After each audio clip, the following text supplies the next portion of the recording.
Hey, peace, y'all. Welcome to the episode of H-Town Bayou City, where we win in by committee. And we're here to talk about sports, lifestyle, black excellence, some locker room talk, and uplifting our communities. So thank you for stopping through. We chucking the deuce, we giving dab. So go ahead and park the slab. To start things off, I'm T Ben, your neighborhood brother, checking in. Next, I want to introduce a brother who's gonna call it fair like a referee. He all about accountability. Let them know who you are. Hello, everybody. I am your man, NAT, Silent E, aka Quality. Thank y'all for Already. tuning in. Yeah, How you see the clock podcast? that's right. Now, next brother gonna give it to you raw and uncut with no filter. He gonna hit you with them one-liners. They gonna be right to the point, straight, no filter. Let them know. Drink your water. Ah! Look out, world. From the north to the south, to the east to the west. H-Town Bayou City, baby. You know who do it though. Pass, fuck you talking about. Big Yogi, checking in. Hey, man, keep calm. Fuck with a fat boy, huh? Yeah. already. Hey, and last but not least, our next brother gonna give you some slick talking game. Hey, He about his people. He gonna give it to you from the streets view. Let him know. hey, man, you already know what it is. Rich Blackman, your favorite uncle. Rich Uncle Pennybags. You know, they call me the world greatest. I ain't going to say that on this one, but Friday catch me. I'll let you know what I am. The world greatest NIGGA. Yeah, man. Hey, I'm internationally known, nationally recognized, and locally accepted. Yeah, we finna part. And hey, fellas, we got a special guest in here. My boy, man, I'm talking about from way back. Coach E, Eric, my boy. I say my boy, but he more like a brother because he in the band of brothers that I tell y'all about that I got a bunch of them. He one of them. Hey, E, go on, introduce yourself, man. Talk to him. What's good, baby? I'm Z-Dub, man. Better known as Coach Williams around the hood and in the age, man. Been doing this thing for 24 to 25 years, trying to make things happen, trying to get somebody's child across that stage, graduate and duplicate and pass the message on to the next fella. Yes, sir. I love that, man. That's that talk. Yes, Talk sir. that talk. Yeah. Yeah, I man. love that one. Yeah, man. I appreciate you coming on. You know, on our podcast. Appreciate you fellas having me. Yeah, man. You know, I don't know if you never saw it or what it's about. That's what it's about, man. It's about what the fellas just said, man. We talk about the community, sports, manhood, your mentality. You know, we highlight black excellence, and then we have a little relief at the end with a little comedy or whatever happened during the week we watch. But man, it's all grown folk talk, man. I'm glad you're here. Appreciate you having me. Want to get your perspective on something that I knew you was close to or by. I'm gonna let Quality take over. This your segment, baby. I got you. So here we go, guys. Here on the hustle report. My bad, Yogi. Here on the hustle report, we had a conversational piece about. Go ahead. I'm sorry, Yogi. What you got? What are you doing?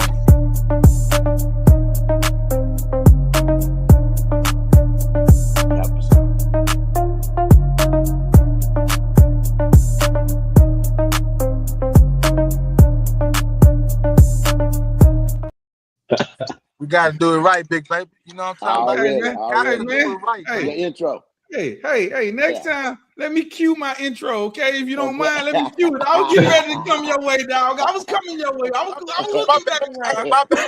I don't mean to overstep. I'm shut up. I'm just messing with you. Y'all know I can't do this goddamn thing without my crew, and Yogi is part of my main man. So I appreciate everything that he do. But as I was saying, guys, we had a little conversational piece that we talked about at the on the Hustle Report Sunday. And we showed you all a situation that happened here in Houston at the Aldine School District. Where we had a little brawl that happened with I thought was just a parent that came from the outside. As I got a little ears, my man Rich got his ears to the street. He also was told that was a coach, but we actually have the coach of that particular school that is here right now with us. Happy for you to be here, Coach. We can't thank you enough for being here. Thank you very much. But let me correct you. I'm not one of the coaches of that school. I'm not in that district. Sorry. No. It's okay. But I'm always supporting those guys because I grew up in Aldine, and I come to that rival every year, support those kids, buy shirts, the whole 9 yards. So I'm Okay. always there supporting it no matter what.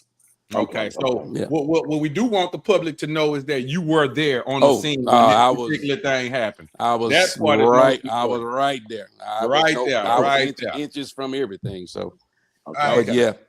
So before we get into the story, do y'all want to roll the video one more time? Yeah, that's what we're gonna do. We're gonna go ahead and roll the video. We're gonna give everybody a refresher of what actually happened. So we're gonna replay the video again for you guys. Let's let it roll and let's kind of let it see.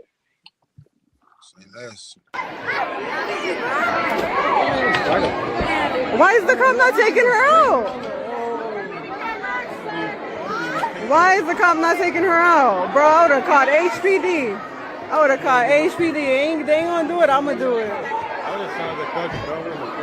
Yeah. Oh, oh, oh, that's assault. That's assault.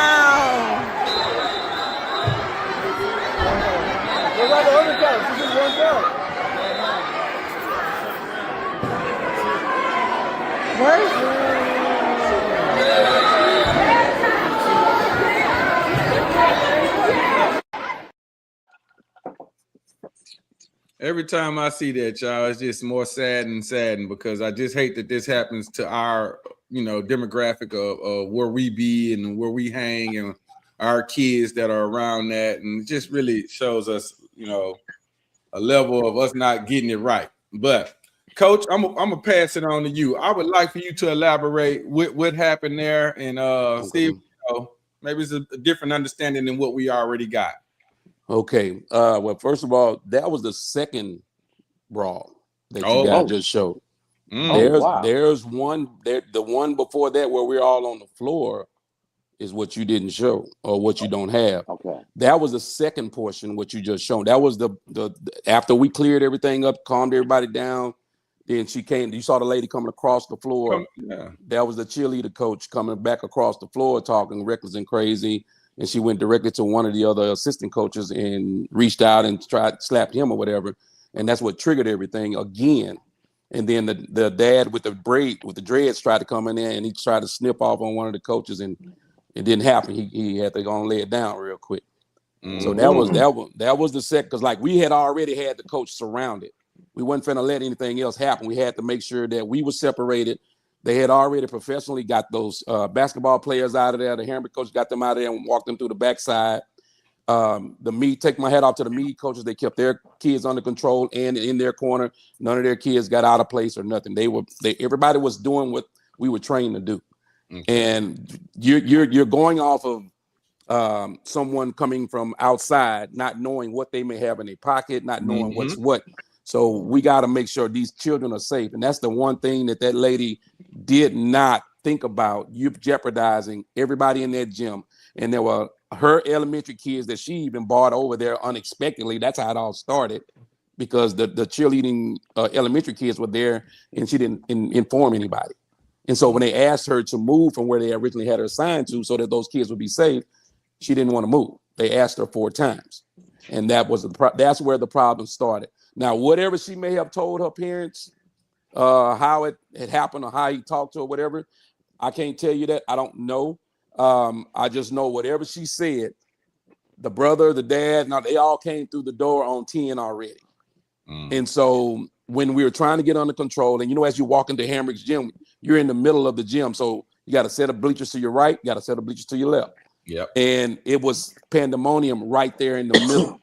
And you got all these babies right here that's already terrified because there's too many kids and parents there. This is a neighborhood rival that we all love to see these kids compete at. And it's always been nice, classy. I mean, everybody always entered the gym nice. We never, ever, ever, ever had this problem. When I was at MacArthur, we held it at MacArthur because the gym was bigger and we had none of those issues at all. And this time was no different, other than the lady didn't want to move. And why she didn't want to move, only God knows. I couldn't point out from a can of paint. I just know that her blood and the way that she does things around there is not good. But needless to say, that particular night, you got other people's children there to cheer for you. And when they're asking you to move to a safer location, you would think in your mind, let me get these babies over here to this wall over here where they can cheer or whatever. So they won't be in the way, you know what I mean? Because they're right there in harm's way. And her ego or whatever you want to call it did not allow her to do it. Like I say, whatever she told her family, they came in, ready to rock and roll. And all I know is that I'm sitting in the corner on the home side, and I'm talking to one of the coach's wife, sitting there having a conversation with them because we all had just came in from eating.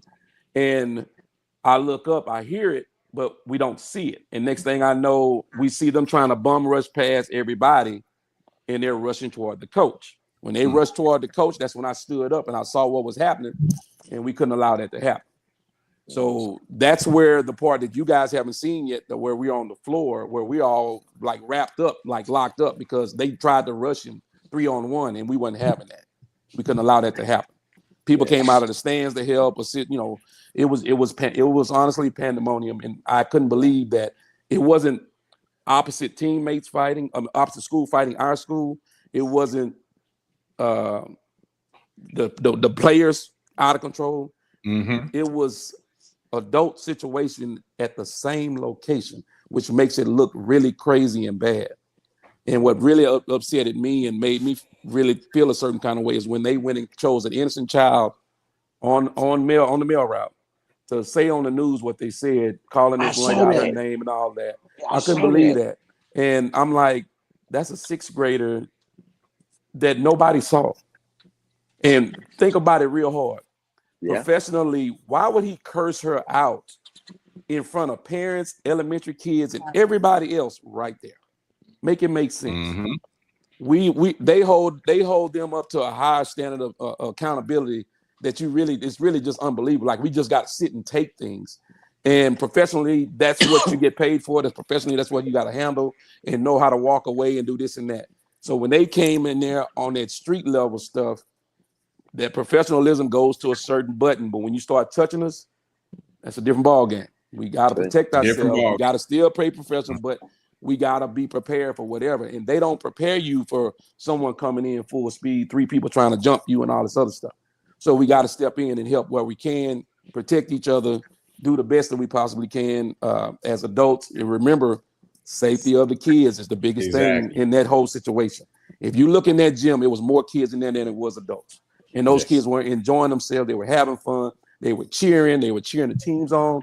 It was a great atmosphere. It was like the back in the day thing with Mac and Aldine when we played at the football games or when we played basketball. When you come in playing Forest Brook or Smiley, the gym was packed all the way around. Yes, sir. All the way around. You could only stand on the outside. You couldn't stand in the bleachers. They were all up under the goal. So, but there was no nonsense going on.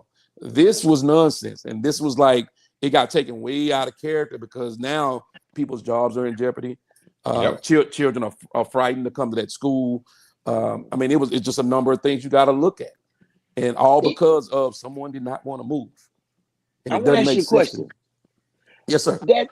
So they planted that little girl. I saw that today. The little girl said that young lady. She was across the street. They said, he called her a bitch. I'm like, they got the little girl cussing. The little girl cussing on the news, and I'm like, she cussed on the news. Listen. She walked to that camera and say, he called her a bitch. I say, that's on the news. I'm like, that's crazy. I'm tripping. And they didn't look at every angle. And trust me, I've been in a situation where Aldine is going to examine everything under the sun. They're going to go through it with a fine-tooth comb. They're going to play them tapes over and over and over. They're going to blow them up. They're going to do whatever they're supposed to do. Those cameras they have in those gyms see everything. Exactly. Everything. And then on top of that, hundreds of people, including the lady that had the meta glasses on, so you could see everything and hear everything crystal clear as if it was HD. Mm-hmm. So there's no getting around it. Okay. There's no getting around it. So that's the part that I don't like. Even if let's say that we find out that statement that young lady made, it ain't even true. they're not going to go back and retract that and say They're that this sure guy not. wasn't They're that. sure not. And that's the thing that's frustrating, because these guys get a bad name for no reason. That's a good guy. I put my life on that dude. I've been around him. I watched him grow. He was a 4-time track star at Eisenhower. He's been at Hamrick ever since he started teaching. I mean, we've traded advice. We've been to coaching school together. I mean, those guys over there are a good group of guys. I wouldn't trade them for nothing in the world. I spread my love throughout everybody. I don't just stay in one section. But when these guys, they call me up, hey, man, we having a blackout thing.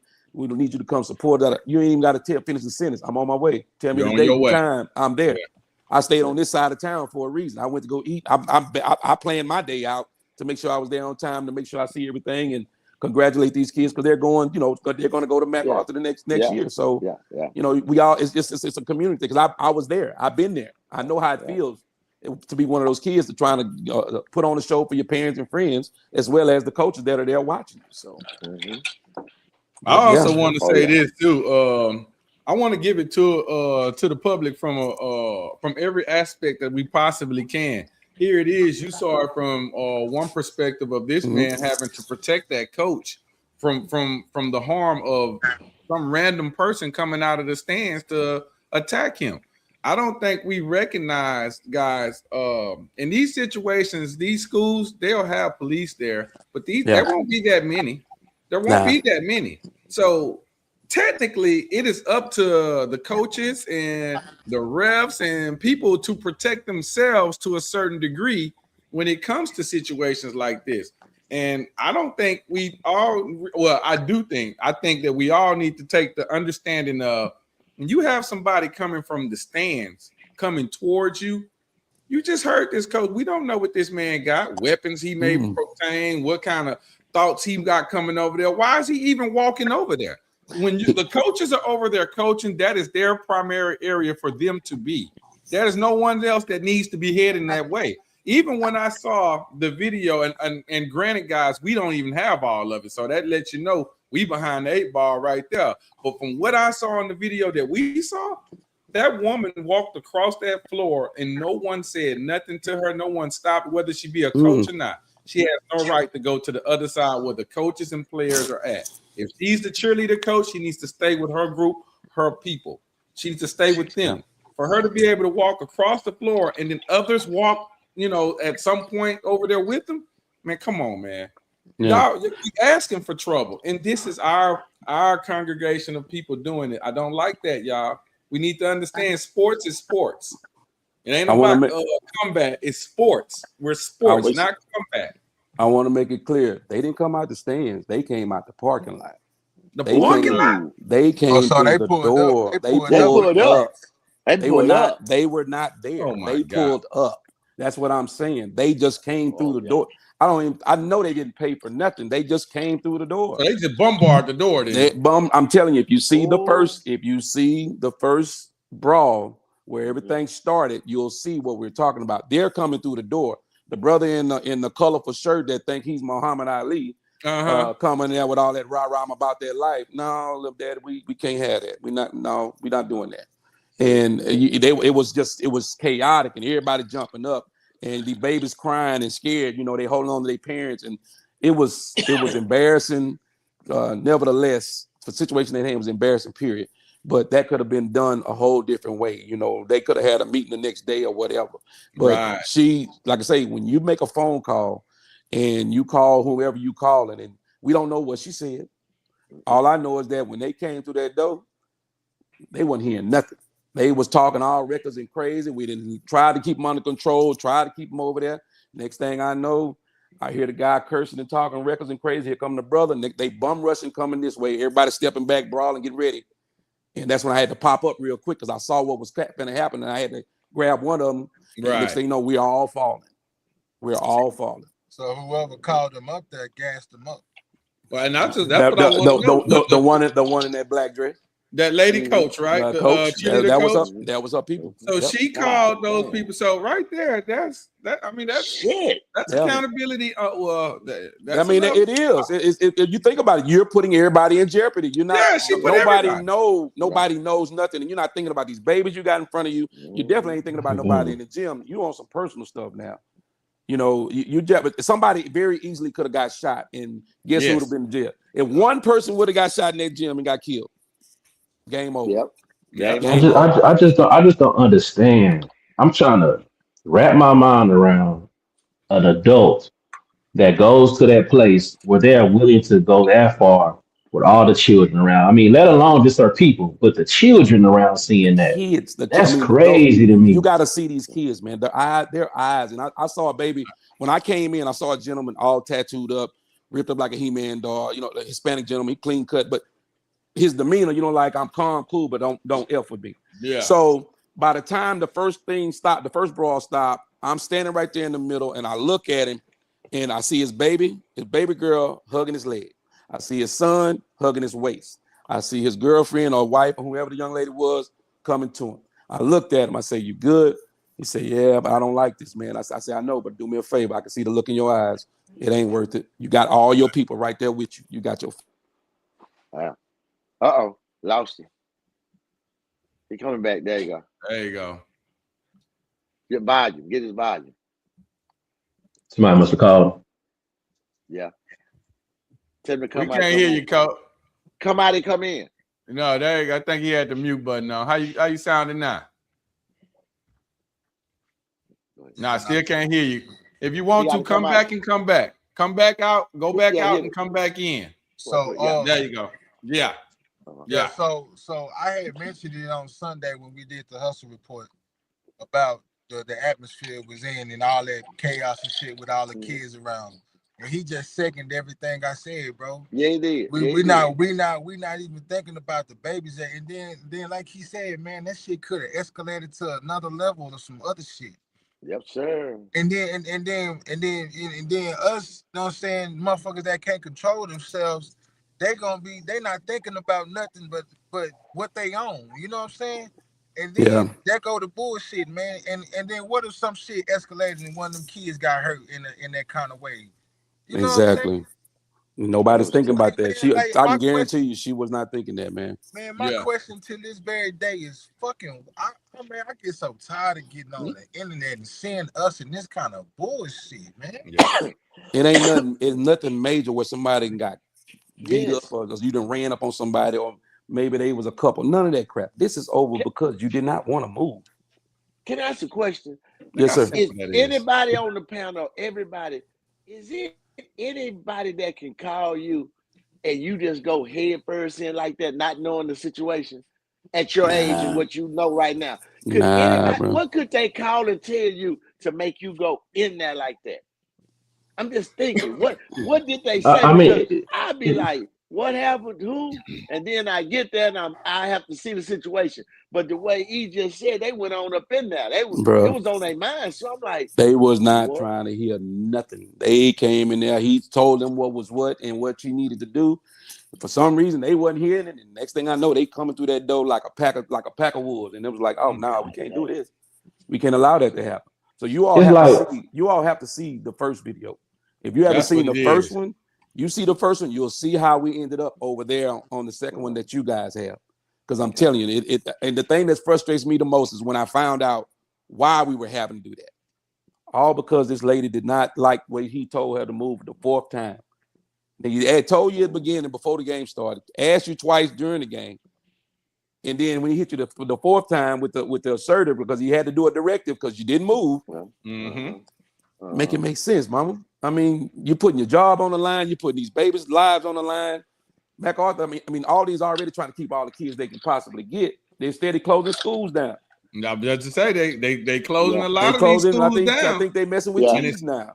And especially in HISD and Aldine and all them. They closing a lot of them schools down. You know, stuff like this right now. Like today's the night. Not now. All of a sudden, only people that can come to the game are one of the kids' mom and dad.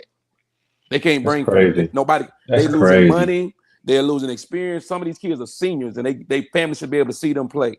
Right. You know, I hear one of the kids from MacArthur, I think his grandfather, somebody's on dialysis or whatever, and that's all he want to do is be able to go and see his grandson play. You know, before he probably check out or whatever. The man can't come. He can't come because he's not a mom. He's not a mom or a dad. And look how crazy that is. Just think about how insane that is. for you to have to turn money down because of a situation like this. Yep, and you rather be safe than sorry, because at the end of the day, they're gonna try to sue the school because they're gonna swear them down. The school didn't do this or that. So it's the precautions that they got to take, man.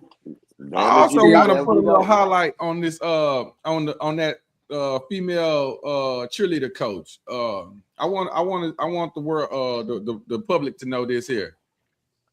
Her decision making at that moment should really question your decision making to allow your child to go work up under her or be up under her tutelages, because if she's willing to be this uncooperative, then what is she teaching our youth? What is she teaching the young? And here it is. We're simply saying that she was told just to move from one area to another, and it became this. Yeah. What did she tell them, man? What did she tell them people? I want to know what she said to wire that man. When I tell you, the brother and the daddy wouldn't stop for nothing. That wouldn't stop for nothing. We on the floor, got them in chokehold, trying to stop them, trying to get them to do whatever we need to do to in a chokehold. It was that, bro. You know what? What I need to do? I need to send y'all that other video. I was about to put my man on the Yogi, man. When you get a chance, go find that song. Yogi, I got your phone. I got your phone number. Yes, sir. The number I sent you the link. So this is my question. This is more of a question that I want to pose.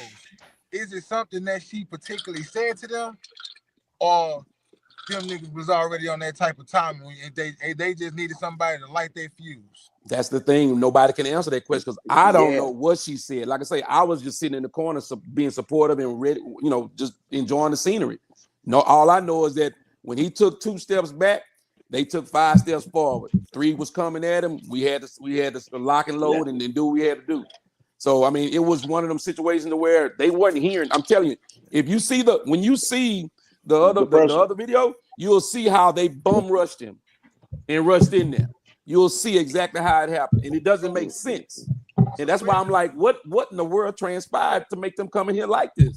Where's the accountability for the dudes that she called? Didn't now one of them niggas? What's going on?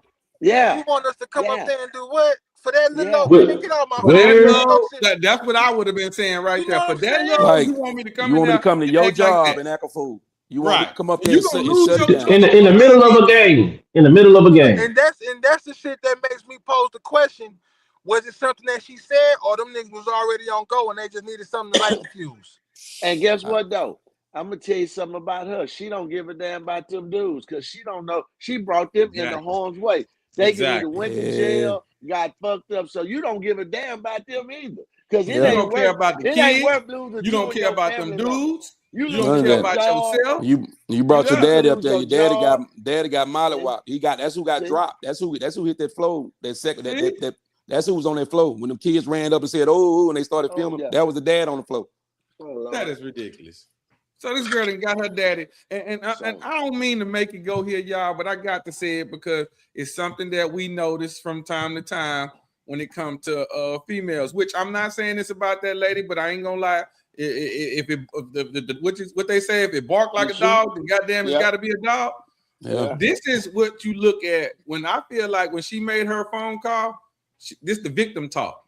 See, that's a woman playing victim talk. Oh, they did this to me. Oh, they did this to me. Come up here, come protect me. And it's not even about protect because she was never in harm's way. When you walked through the building, you saw her on the other side. So she wasn't in harm's way. There was nothing to protect. All you had to do was come in and just observe the situation. Instead, they came in on go. Yep. Putting themselves in harm's way. Went past go without even looking left or right. Yeah, man, come on, man. That's the sad part about it. They did it in front of all them administrators, all those teachers, all those parents. Everybody was glued in on them in that situation. That was the craziest thing I had seen in my life, and I've been doing this a long time. I didn't see some stuff, but normally it happens parking lot, locker room, not out there, especially with the scenario of same people on the same side working at the same place. That has never happened. Never. And over what it was over. Come on, man. Come on. Man, it reminds me of Yogi. I put that other video in the chat today about circumstance that happened. I want to say this was in Mississippi. That was Y'all in hear me? Can, that was in can y'all hear? Louisiana. Can y'all hear me? Okay. I I can don't hear know how you, Rich T. can never hear me. All right. I'm coming Yeah, out there. let Rich know. Yeah, he can. So, the circumstance, and this happened. I think in Mississippi, It was not. and It it was in was. Louisiana. I watched that video. Don't, you sure it was Louisiana? Yeah, it Um, was. It was. um, It was Chilton. I think Chilton, Louisiana, because it was a marching Okay. car parade. The one you said okay. this Yeah, yeah, morning, yeah, right? yeah, yeah, yeah, yeah, Yeah, that was yeah. Chilton, So, Louisiana. Louisiana, I'm looking so, and it's gonna relate to the children because this lady, so if y'all don't know, Coach, you don't know what happened. So it's a video Mm-hmm. it's been going viral, but they was at a Mardi Gras celebration. The lady was going live as soon as the video started. First they come out her I mouth saw was that. like, she said, "Yeah, I'm looking for." She's like, "Yeah, I'm looking for my op My anyway." ops. Something like some Yep. talking about somebody that she worked with, right? Her And they had a ops. Mardi Her Gras. ops. Her ops, and she said somebody at work. I'm looking for her. Something she was saying like that. So they all like everybody sitting around and kind of dancing around the party, and they outside. Less than five, about 5 minutes later, some youngsters get to shooting each other out there. Mm-hmm. Shoot. They all shooting. She got her children out there with her, and I'm thinking, first thing came out of her mouth was, "I'm looking for my ops." That was the first thing she said on that video. Yep. And then next thing you know, the youngsters get to shooting, and I'm like, she was bringing that same type of energy, Energy. around all the children. She ready to fight somebody. The youngsters get to shooting. Who do you think the youngsters learning from? Her children out there. Not only that, somebody laid out in the middle of the street. They got shot. Children still standing around just looking. I'm like, wow, they don't even think to take the Wow. children away from the environment. Yep.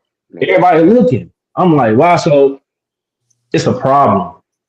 And it's a problem to where we don't even have enough respect for our own children. We gonna act the way we act no matter what's going on, no matter how bad it is. The children can see it too. And it reminds me of, I remember we be hypocrites as the people because I don't know if it might have been Charleston White. I don't know who it was. Somebody was going off on somebody's children online. Everybody was like, "You can't talk about nobody's children like that. You can't treat our babies like this." And then you turn around and you see things like this happen. Yeah. I mean, come on, man. Like, when does it stop? You know what I'm saying? Like, at this point in No, the game, it don't. 2026, I'm of the mind that no matter where you at, there is a understanding that, hey, black folks, man, we need to stick together. I think we all hear that. Nobody's not hearing that no more. Ain't no Right. way they don't know that right now. And And I just don't get it, man. I just don't get it. when you put that video in the chat, man, the first question I asked was after I seen it, when are we gonna say enough is a fucking enough, man? I Y'all don't not. mean Yogi, I don't mean to cut you off right quick, but I wanted to really touch bases on what you're saying right now because I'm gonna show you how passionate Yogi is about that. That was the first thing he said on the Hustle Report when we was talking about it the first time. When is enough Mm-hmm. enough? This is Mm-hmm. Yogi's comment right here, guys. Look at it. I got it on the board right there. We got to do better. We got to Cause do I'm better, tired. y'all. Yeah. Y'all not tired of seeing this bullshit, man. Exactly. And then what's driving me fucking insane is y'all they highlight the bullshit that we do. They not highlight none of the good shit that we can do, Mm-mm. bro. No. That's why we looked at the way we fucking look. You can't expect nobody else to respect us if we don't respect our goddamn selves, man. Yeah. So true. Yeah. So So true. true. What the fuck are we doing? So true. So true. Here Man, go another one, Yogi. Here go another one. Think about what Mr. Williams just said. The newscast painted a totally different picture of an innocent child, despite that's not even what happened. But they put that face on that situation, Yeah. and they brought negative, in which we brought the negative. So we gonna be accountable for what we Yeah. did. We brought the You're negative black. because You're of our black. actions. Yeah. But now yeah, we've but we taken an giving them innocent something to person. report. We are, but we still have to take accountability because it's us. We acted this way. But they put an innocent person's face, a kid on top of that, a child. They put an innocent person out there and they painted a totally different narrative. Is she can? You think she can to the people? Or I don't know, man. She goes to the school. I know she Okay. goes to the school. She's a student there. Okay. Whether she's kin to them or not, I couldn't tell you. I don't know anything about that part. Because I'm gonna say that's awful low. I mean, well, it wouldn't surprise me. It don't surprise me either. Yeah, I it wouldn't mean, surprise me. there are some things. Just trying to keep the kid be on a professional level with it. There's some things that put it like that child shouldn't have been on that television. Yes, exactly. Right. Shouldn't have been on that that's television. It right there. Yeah, That I'm gonna leave it. I'm gonna leave it it at that television. Yeah, never been on that television. They right or wrong. That child should have never been on that television. Unless you talk to their parents. Exactly. Unless you talk to their parents. She shouldn't have been on that television, man. You should, yeah. If you talk to their parents, that's none of all. Yeah, man. I'm glad to hear your side, man, and you kick it with us and gave us that, man. I really appreciate that, man. I appreciate you gentlemen invite me, man. I'll be more than happy to come back anytime, but I'm definitely gonna put you in my Rolodex and be checking you boys out, man. Y'all yes, sir, let me know when y'all on the air, man. I'll be loving to sit back and listen to you, man. Man, every Tuesday, man. Appreciate that. Okay. Welcome, boss, man. We can't thank you enough for coming. Yes, Feel free to hang out anytime you want to. We always here for you. Not a problem, bro. Big Yogi, I'm gonna send that video subscribe to you, man. And I promise you, I send it to you guys so y'all can see what I was talking about. Just like I say, man, let's just try to keep it positive, man. Because I pray hard because I'm a single father of 3, and I'm divorced twice, but my kids is 25, 19, and 11. So I stay on my knees every time I walk out that door. So I don't want that phone call. I don't want that phone call because I know I'm gonna lose it. And I work too doggone hard to do what I'm doing, and I'm still supportive, and I take care of other people's children in the same end. So it's not just mine that mine know I love them unconditionally. They can get the shirt off my back in the middle of winter. But when we're putting other people's kids in jeopardy like that over simple stuff that can basically your life is over with or your job is over with. You need to find a new career. I mean, come on, man. Look, if you go back and like everything, the dust is settled. If you go back and look at everything right now, you need to ask yourself, just like I tell anybody, my partner told me when he got locked up and he did the dumb stuff he did, he asked himself, the old school that was in his in there with him, he said, was it really worth it? Right. He put his head down, that one tear came out, he said, old school, nah. He say, and they say, while I'm in here, she out there doing whatever she doing and still got my kid. Exactly. Yep. So those are some things that we got to think about at the end of the day, because I've been put in situations where I had to think about stuff like that. I got a career. Some of these little young niggas ain't got their first check. They out here wilding. So you got to understand that there are certain things that will hold a person back. But I can tell anybody this here, don't let this badge and whistle fool you. You better not. I've been through what you've been through. I walk barefooted down these streets. I crossed 45 to come to MacArthur and Aldine Jr. So trust and believe. It was not easy for none of us. So at the end of the day, we all trying to be positive citizens, raise our kids, and do what's right. Because I want mine to have more than what I got. And they know for a fact I don't play that disrespect crap. I don't give a damn if they're across the street. You better make sure you saying yes sir, no sir, yes ma'am, no ma'am. If they don't respect you, what you do? Quietly walk away and go on by my business. They put their hands on you, do what I gotta do. Okay, then come on up out of there. And just be prepared to tell your story. And police officers, whenever you see them, hey, just listen to respect the game. Then listen what they ask you to do. We'll figure it out when it does settle. Yes, sir. That's the only way you can do, man. That's the old law. That's the old law. Right, the old law. Yeah. Hey, man, listen, man. Hey, you can subscribe, on the YouTube channel. Like, I got you. Yeah, man. Yeah, we good, man. I'm gonna lock you in. Hey, let me know if you need something. You know me. I got you covered, baby. You ain't know about the phone call away. I got you covered, fellas. You other guys, man. It's a pleasure meeting y'all, man. And like I said, anything I can do to support you guys, or anything that you need help on something, man, just give me a ring. I'll do the best I possibly can. That go both ways. That go both ways, likewise, man. Thank y'all, man. I appreciate y'all doing the positive thing, man. Being a role model for everybody, man. Y'all do your thing, bro. All right, bet. You gotta take care of yourself. I'm gonna send that to you, Big Yogi. Okay. Bet. Man, okay. Yeah, man. Man, it's good like getting it from, first-hand knowledge, right there. That's right. When you look at the video again, it's a black shirt with a Chicago Bull. That was him. He had that was him. Yeah, I saw it, Rich. That was him. That was him. Yeah. Me and him talk. Yeah. But yeah, man, I'm glad we got exclusive, man. That's that's nice for us, man. We getting to the sources now when we put up something. That's a good look, man. That's right. Hey, Rich, we somebody over here, Yeah, what I'm saying. Hey, man, hey, man. Look, and we working on it, child. Look, we ain't somebody yet. We working on it. And like I said, We do it for I you, am man. somebody. I am. Somebody. Yeah, man. Man, Yeah, hey man, that was good, man. And listen, man, I like the way the brothers speak. I like that, Hmm. the kids 25 years, so that let us know we're not fighting Yeah, alone. Remember, that's right. T-Ben, our first encounter was what? We have no leaders. One was right there under my Right nose, there my in our boy. face. That That's Yeah, boy it. been right there. You know what I'm trying to yeah, say? But I see it and I don't recognize it. But hearing it seems like he a stranger, and that's not a stranger. I'm talking about yeah. You know yeah. what I'm saying? You can see him over here tomorrow or something like Yeah. that. It go like that Hmm. with us. So that's why I was like, damn, he okay. I'm around leaders. So shit, hey, hey, man, listen. It's gonna be And all I right. sharpen iron, man. That's what it is, Yeah. man. Yes, That's sir. all it And Yes, I is, sir. tell you man. what. But Hey, hey, Rich, I I didn't really. disappoint. I didn't disappoint. I told you he was a laid back, cool cat. I Oh told no, y'all Oh that. yeah, absolutely, oh Trust yeah. what I absolutely. said. I said he he was. already I sent say he well lettered. I Yeah. say he well. He I sent it know. already. You think you Oh got yeah. enough time to upload it? Let's try to watch it. Or we can put it at the end, at the streets. yeah, We can go and let T-Ben go and start with his, and we can keep it moving unless you let got me some more sports. let me do I what I didn't know do. it's gonna take him to have to leave to do it. Yeah, let me do what I do. We can go ahead and keep going though. Yeah. Okay. All right. What else you got? You got anything else in sports? Good. That was our Uh exclusive.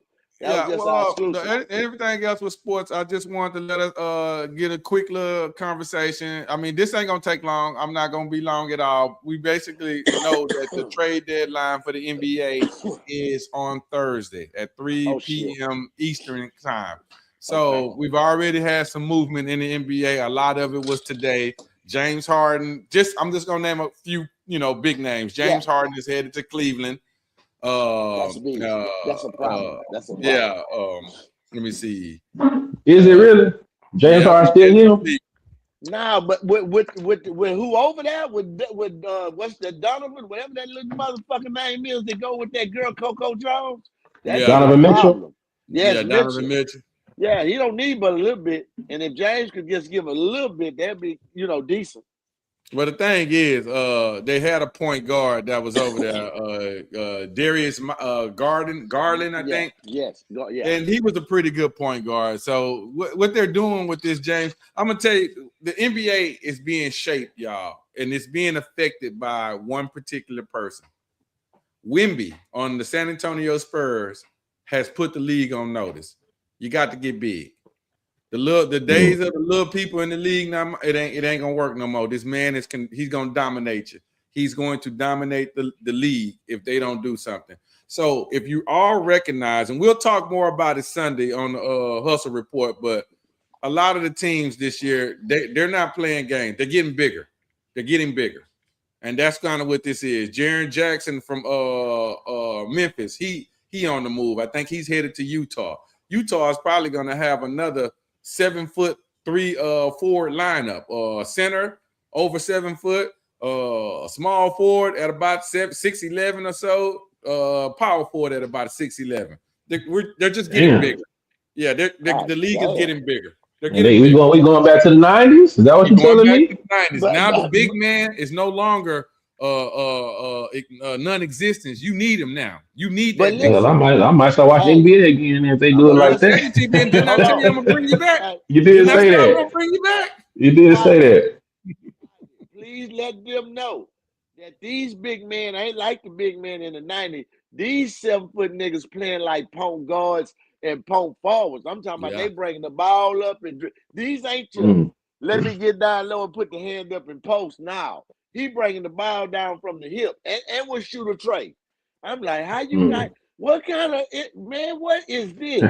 You 7'4", 7'2" can dribble 7'5". and shoot. Wimby down there Yeah, shooting threes. yeah. Wimby He don't shooting give a threes, y'all, shit. at He 7'4", he 7'5". play like he a small Yes. guard, man.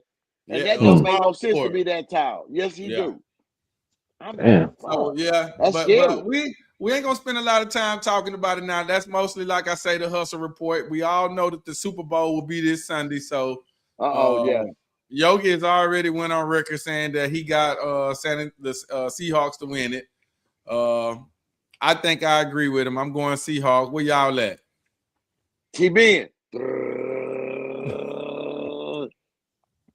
Man, I just gotta keep it real. I gotta keep it real. You know, it ain't no universe would I ever say this ever again. But I got the Seahawks, man. I know that. I know it was tough for you, T-Ben. I knew it. In that division too. I knew it was gonna be hard for you to call it. But yeah, man. But honestly, man, I don't think the Patriots. I just don't think the Patriots can hang with them, man. The Seahawks is tough, man. I'm going with the Seahawks too. If we don't do nothing serious in this offseason, so far looking good, man. Who ain't supposed to be there? I don't think the Patriots are supposed to be there. Oh, the Patriots. It's supposed to be the Texans. Yeah. It's supposed to be the Texans. No. It's really supposed to be the Texans. We still a little butthurt.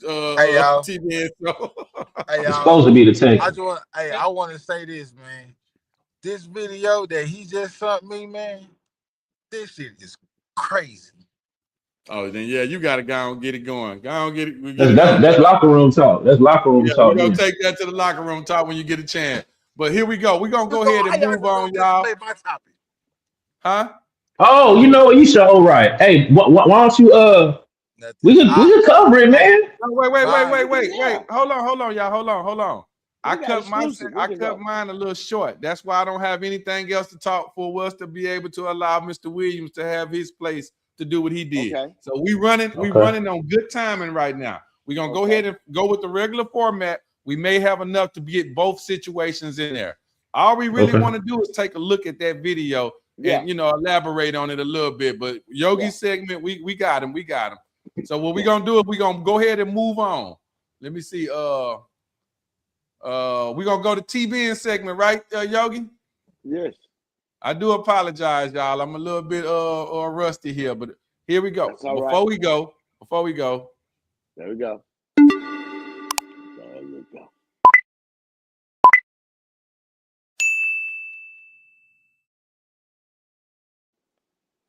It is always a pleasure to be here on Tuesdays, y'all, entertaining you guys and talking with our peers here in the YouTube world. We thank you all for tuning in, and we thank you all for joining us. There is no us without you. All right, here we go, TBN.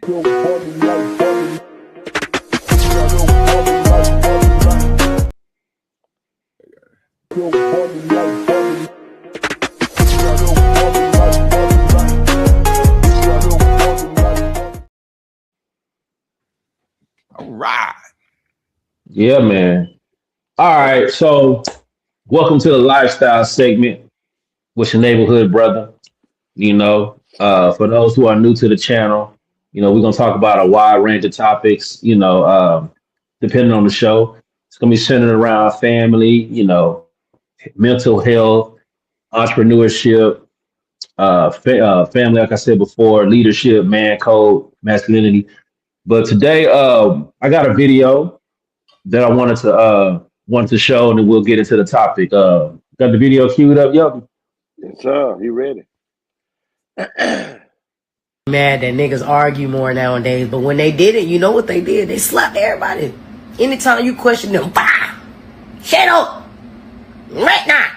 You know what I'm saying? Now they argue because it's either that or... So I saw this clip, and it was a superb point. I don't think I've ever used the word superb in my life. Socially speaking, masculinity is associated with not being argumentative. In today's times, to be a highly argumentative man is often quickly labeled as being sassy. But we never take the time to ask why. Why is being highly argumentative associated with having traits unbecoming of a man? It's because when men are amongst men, extended heated arguments are often cut short by physical altercations. So that's why men speak to each other a certain way, even when they disagree. Because both those men or all of those men have an understanding that if the level of respect gets to an absence, that anything could happen. All heated disagreements and encounters of conflict are one, well, what you trying to do? Away from an atomic bomb. Now, generally speaking, women's culture of communication doesn't necessarily play by those same rules. There's a little bit more patience when it comes to arguing.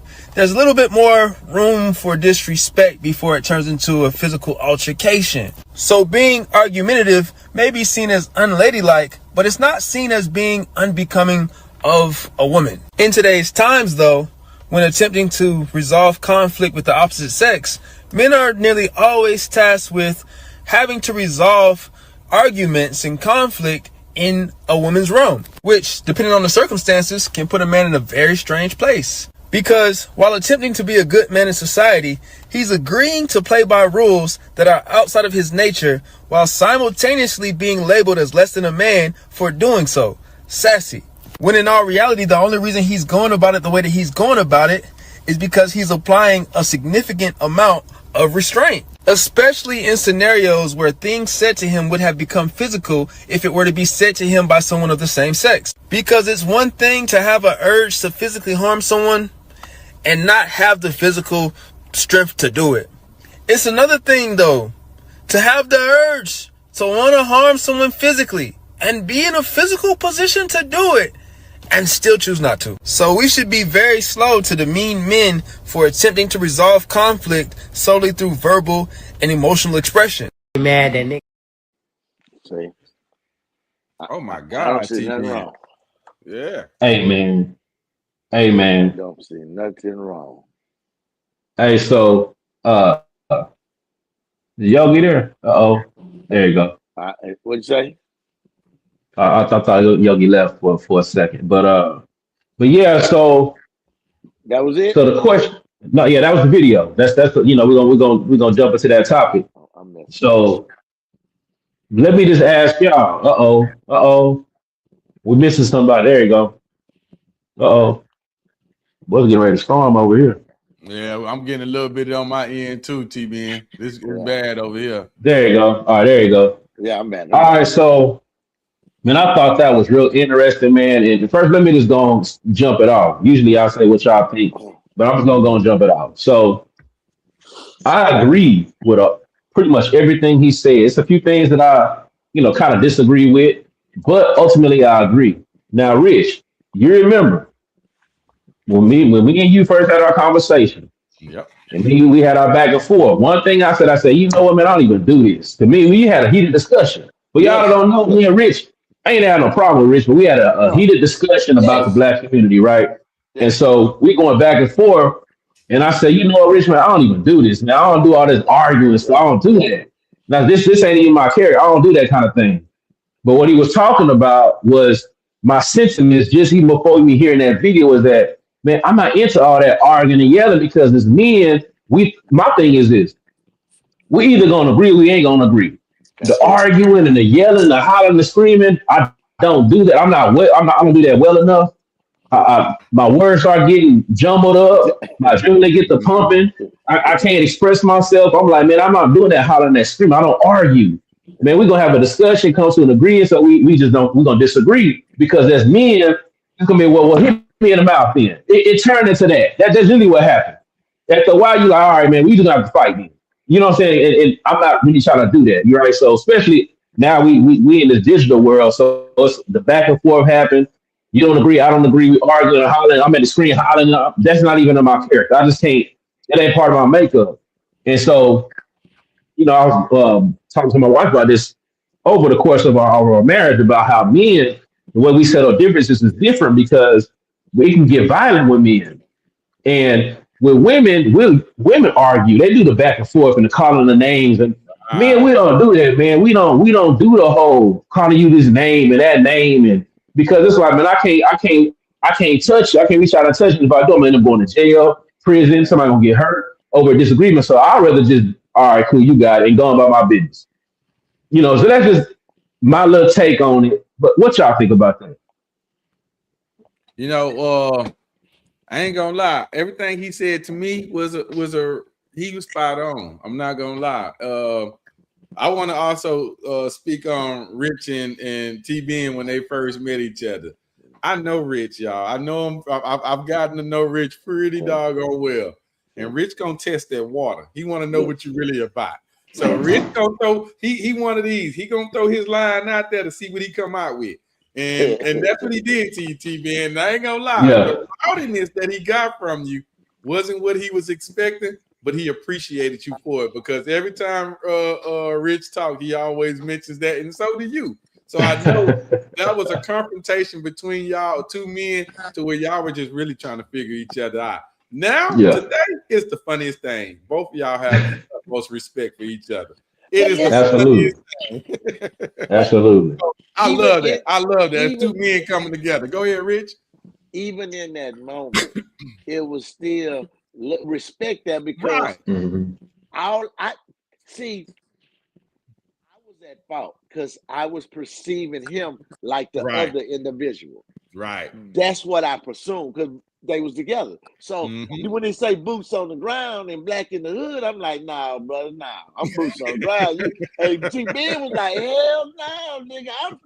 You can't tell me what. He was like, nah, you is not. He said, shit. I understood. And then look, at the end, the resolve was, look, kids fishing. What you doing? You want to go? So he was showing, and I was like, okay, this nigga ain't like this nigga. So I was like, okay, he's sharp. I got it. Okay, he not this. So that's what that was. But like you say, men sharpen men like metal sharpen metal. See, my curiosity and that made it come together. You see what I'm trying to say? That made it like, damn, so I was like, okay, I like it. It's just me, I did too. I don't mean liked no harm. it because it let me know that both of y'all were human.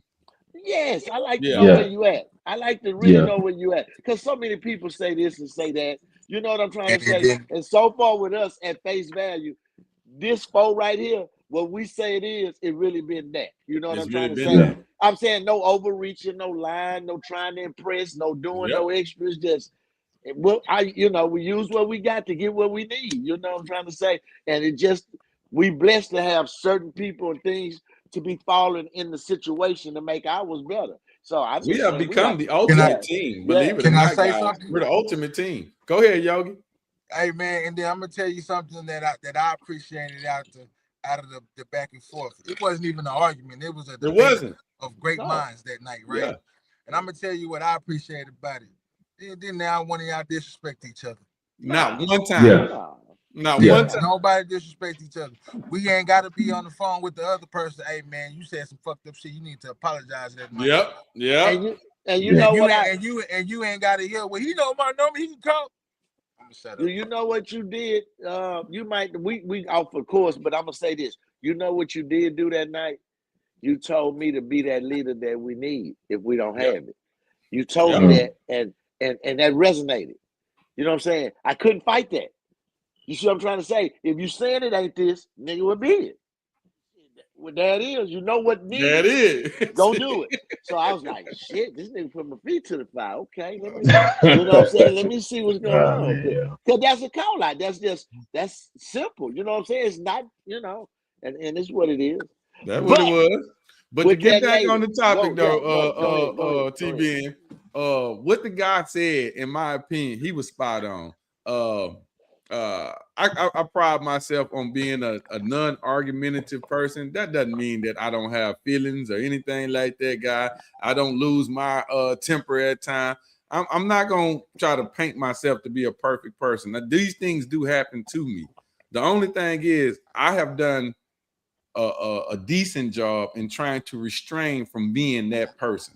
And a lot of things that I've gone through in my life, whether it be and my wife, that's a testament right there, because everybody knows, men and women have different logic ways of thinking and stuff like that. I have a house full of girls. So hostile is nothing over here. I can't be hostile. These girls will cry if I said wash the dishes too loud. They gonna start crying and whining and can you believe he said that to me? So I can't do that. I have to gently talk to them. I have to gently act to them. Now, and it's crazy, but with my son, completely different. I'm like, nigga, if you don't get out there and cut you don't get out here and do that, and it ain't even nice, y'all. It ain't nice with them girls. I'm 10 times nicer. With him, I'm straight direct. Hey, get it done. So what he's saying is completely correct. I do my best to be the nicest person I can, because I feel like in that particular energy, I get results and easier for people to want to help me or want to do right by me or whatever by being nice. Sometimes you're gonna have people that just want to take advantage of your niceness. So it's a give or take when it comes to that. But I do try to be that person. Go ahead, Yogi. You gotta be able to read the room, man. Right. Everybody don't deserve the same treatment. You know what I'm saying? I had to learn that. And then so something too, man. And like, so my thoughts about it speaks more into where we was at growing up and then where we at today, right? Mm-hmm. So all of us grew up in the same type of era. You say one wrong thing to me, I'm gonna slap shit at you and we going from there. Right? Hey, that man, I'm gonna go after you because you sure right. You sure right. Hey, let me when I'm touching. Sure right. So that's us young coming up. Us is grown ass men right now, bro. And I'm not gonna lie, like I tell you all the time, man, I'm a work in progress, man. Yes. I'm not all the way there where y'all at. You know what I'm saying? I can take a few more things than I used to, but it ain't too much more I'm gonna take. You know what I'm saying? So with that being said, bro, I've learned now because I know me and my mentality, I'm just gonna shut the fuck up. You got it, big dog. I don't want no smoke. And that's not me being scared of you. That's me being scared of what I'm gonna do to you. What I'm gonna do to you. Exactly. You know what I'm saying? So I mean, and then nowadays, with these motherfuckers running around here, can't take a ass whooping, don't know how to catch a fade. You say the wrong thing to the wrong nigga, you might lose your life. Already. Listen, some bullshit. I'm gonna say my little spiel about what the video. I heard him, but it sounds like he just was talking maturity and being grown. Because as men, we learn women. And we understand that the woman may say some real hurtful things that to you that you wouldn't say to her. And as T said, we don't have so many words to go back because you thinking like what Yogi said, man, you don't know okay. No.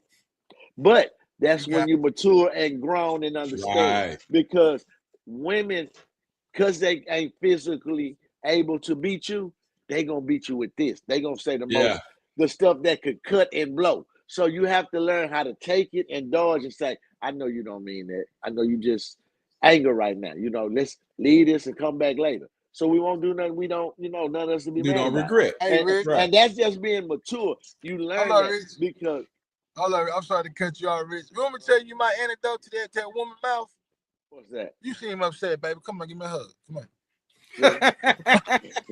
You upset, baby. Come on, give me a hug. It's okay, baby. You hungry? You want some food? She gonna tell you I don't want to hug you. Yeah, Richie. He gonna get killed. He gonna get killed. But believe it or not, nigga, it works. It works. Old people. I know, yo. You know I know. You know I know. Tell you all the time, kill them with kindness. Kill them with kindness. But yeah, man, that's just he sound like he mature, he understand, and he just realizing that he is the dominant over the female, and he could do whatever. But like I said, it's just maturity and growing up and understanding women. They gonna say shit and don't mean it, and then sometimes they may do. You never know. It's just dealing with the woman that you deal with and understanding. So yeah. I mean, he was spot on basically for most of the things he was saying, but like you said, some of the things are gray area, but for the most part, he was spot on. You know what I'm saying? He was good thinking. I mean, I want to ask a question when it's all done, but I want TBN to go first because I know you got to get out what he wanted to say.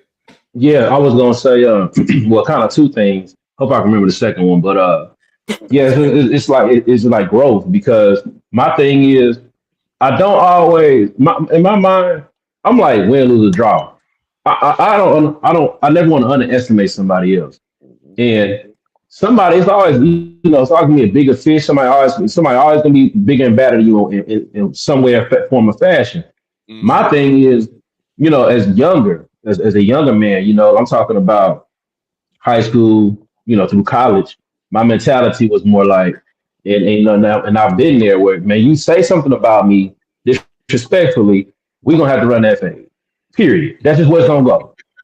And I'm like, win, lose, or draw behind it. But as you get a little older, it's like, okay. My thing is, it's not necessarily what I'm gonna do to you. It's that I know what I'm willing to do whether I win, lose, or draw. And at this point in my life, I've accumulated too much responsibility, too many things that I have to like the goals that I have, the plans for our lives, my marriage, being a father, my family, it keeps me in check. Those things keep me in check because I don't want to jeopardize any of that. I didn't put too much work in, too much mental work in, too much developing the skills for me to throw it all away because of what somebody has said or me feeling disrespected. Like I've been saying before, unless I'm threatened or if I have to defend myself, that's the only time that I'm willing to take a violent route. Other than that, I can always be like, you know what, you right, you know what I'm saying? But the other part is, I think what it boils down to is, like I was mentioning before, as men, we on a different playing field. So women can say things to you, and their intention is to hurt your feelings Right. because the physical is not equal. It's not equal on the physical plane, right? Uh-uh. But see, men, what bothers me the most is men that try to say things that hurt your feelings. They deserve to get hit in the mouth because you are on the same level. And it's like, man, you trying to hurt me a certain way. And since we're on the same equal level, I'm taking that as a sign that we going to just take it to that level. Because you trying to hurt my feelings. That's what you're trying to do. You know, calling people out their name and referring to them certain ways and say, what you call it, disrespecting their manhood or they place all that trying to ruin their reputation. You trying to go to a place as a woman would, but as a Yes. woman, you're not gonna put your hand on a woman for that because you're like, man, it's not that's an unfair advantage, and why would I do that? But for a man to do it, it's like, nah, you gonna have to somebody gotta get hit in the mouth, and I'm not trying to. I don't want to take it to that level. You know what I'm saying? It's like, man, we're not trying to do that, especially at our age now. Um, the thing that I didn't because I don't think we never really touched on that I didn't really agree with was he was, and I may have misinterpreted what he was saying, but this is what I got from it. He was saying how men, the understanding that men don't do the arguing, but the fact that men do argue, they are treated as if like it's like a feminine trait to do the arguing. I still think it is. To me, it sounded like he was giving it a pass. Like you have to like don't Yeah. like he was more like, men that are arguing, they do it because, if they don't do that, they'll get violent. I'm like, in my mind, it's like, I just don't do no arguing. Just stop the argument. I'm not trying to do the back and forth, man. That's just not in our nature to be arguing like that. It's not a debate team. It's not like having a discussion to get somewhere. It's really more like a disrespectful dude. You know what I'm saying? With word, a verbal disrespectful encounter. And I'm not trying to do all that. You know what I'm saying? Like I'm just not. I'd rather just stop talking, man. We can go to the next topic. You know what I'm saying? Like we get off that. You know what I'm saying? So we can move on. See, Yeah, but that's what I got from it. That's the part that I didn't agree with. But yeah, I part my slab on that. What you got, Quad? You gonna say something? I wanted to ask a question, but I want to also piggyback on what you saying. How they look at it as a sign of weakness because a man, if he does argue. And I don't understand the psyche when it comes to that because I don't see it as a sign of weakness. I see it as a way to communicate. Now, it depends on how that particular person is arguing. So that plays a big part in it when we're talking about that. If you're calmly able to express yourself with calm and then I don't even consider that arguing. I then now consider that communication. But the other person may see it as arguing because of the fact that the two don't agree. So now because they don't agree, now it's mistakenly as an argument. But the question that I wanted to pose was for a man to have accountability for his actions and the things that he does, why don't the woman have to have that same level of accountability? Speaking on that, what I mean by that is this. If we say things or call that woman out her name or anything like that to be hurtful, then we now are considered terrible. Oh my God, we're the worst person in the world. But yet we just all made references to when she speaks to us, she's doing that exact same thing that we just said we can't do. So why isn't she held to that same level of accountability as we are as men? I don't care if I'm bigger than her, or if I can pose my physical side on her. At that particular moment, I'm not posing a physical anything. I'm simply communicating. So why is it that you can say things to hurt me, but yet if I say things to hurt you, you now become the victim? That's a question that I guess so much of asking y'all. It would be something that I needed to ask a woman, but I just wanted that to be out there that, you know, that's not right. And it's time for us as a community to see that, you know, just because you say things to hurt people and you know you good at it, that don't make it right. That's no, you're right about that. Yeah. No, you're right about that. I think so. I don't know if it was on our podcast or maybe a different one, but I had mentioned this is what I think is the times that we're in right now. That pendulum is kind of like we in the times now where it's like you know, I don't know. It's not just the Me Too movement, but we in a different phase of, you know, there's different ways of feminism, right? And I think that we in that time to where it matters on like having the advantage or something. So it's not okay. Here's another example. So I think that the pendulum is starting to come on back down because it's just gonna keep swinging. And I think right now we're starting to come upon like this age of or times of accountability, even for women. And I think it's being called out a lot more now than where it was maybe 15, 20 years ago. And I think that it's kind of like, so my comparison is like the point in time to where us as black folks, right, where we could say pretty much what we wanted to say to like, let's say white people, right? And it was like, you better not say nothing back because of what we've been through, right? And that pendulum is starting to swing on back to where you're hearing white folks saying, no, man, y'all just, you know, you can't say what you want to say. I'm gonna say this. You said I'm gonna say it too. Yeah, and they getting more and more bold with it now. And I think just that pendulum started to swing back. So I think just the times we in, like what I was saying, like it's like the women. I'm not gonna say women empowerment, but like the feminism wave, the Me Too movement, to where it was more like, hey, this is their time to shine. In a sense, you're gonna have to just take that pain. But now we're starting to get it. I think it got a little too far, and so we're gonna start swinging on back down now, where it's more like, nah, we're gonna hold y'all accountable. You can't just do. You're gonna double standards. You start to notice anytime a woman decides to go hit a man, he just straight knocking across the room, and more people are kind of like, well, that's what you get. That's kind of like where it's at now. I'm seeing it start to swing on back down. That's what I've been noticing. So not whether it's right or it's wrong, that's just what I'm seeing. People are starting to be like, no, you can't. You put your hand on somebody, you're gonna get hit back. You want equal rights? You can't put your hand on nobody. That's what's gonna happen. Now, 20, 25, 30 years ago, if that would have happened, it's like, whoa, you don't do that. You never do that. You never just do that. Now people are like, no, you put your hand on somebody, that wasn't gonna happen to you. And so it's gonna get to the point to where the dude relating to that video, the woman first speaking like, yeah, you been back in the day, you say something, I'm gonna slap you. It's gonna get to that point. It may not be our generation, but it's gonna get to a point where I'm talking about it's gonna be a normal commonplace, and it's gonna get out of hand, it's gonna swing back around. But women gonna get to speaking, men gonna start putting their hands on them, and it's gonna be considered okay. That's what's gonna happen. It's gonna get out of control. It's gonna swing on back around. It's gonna be back where we at today, maybe 100 years, 200 years from now. But that's what I think is gonna happen. And I part my flag on. Yeah. Can I say something? And this is on the other side of that of the fence.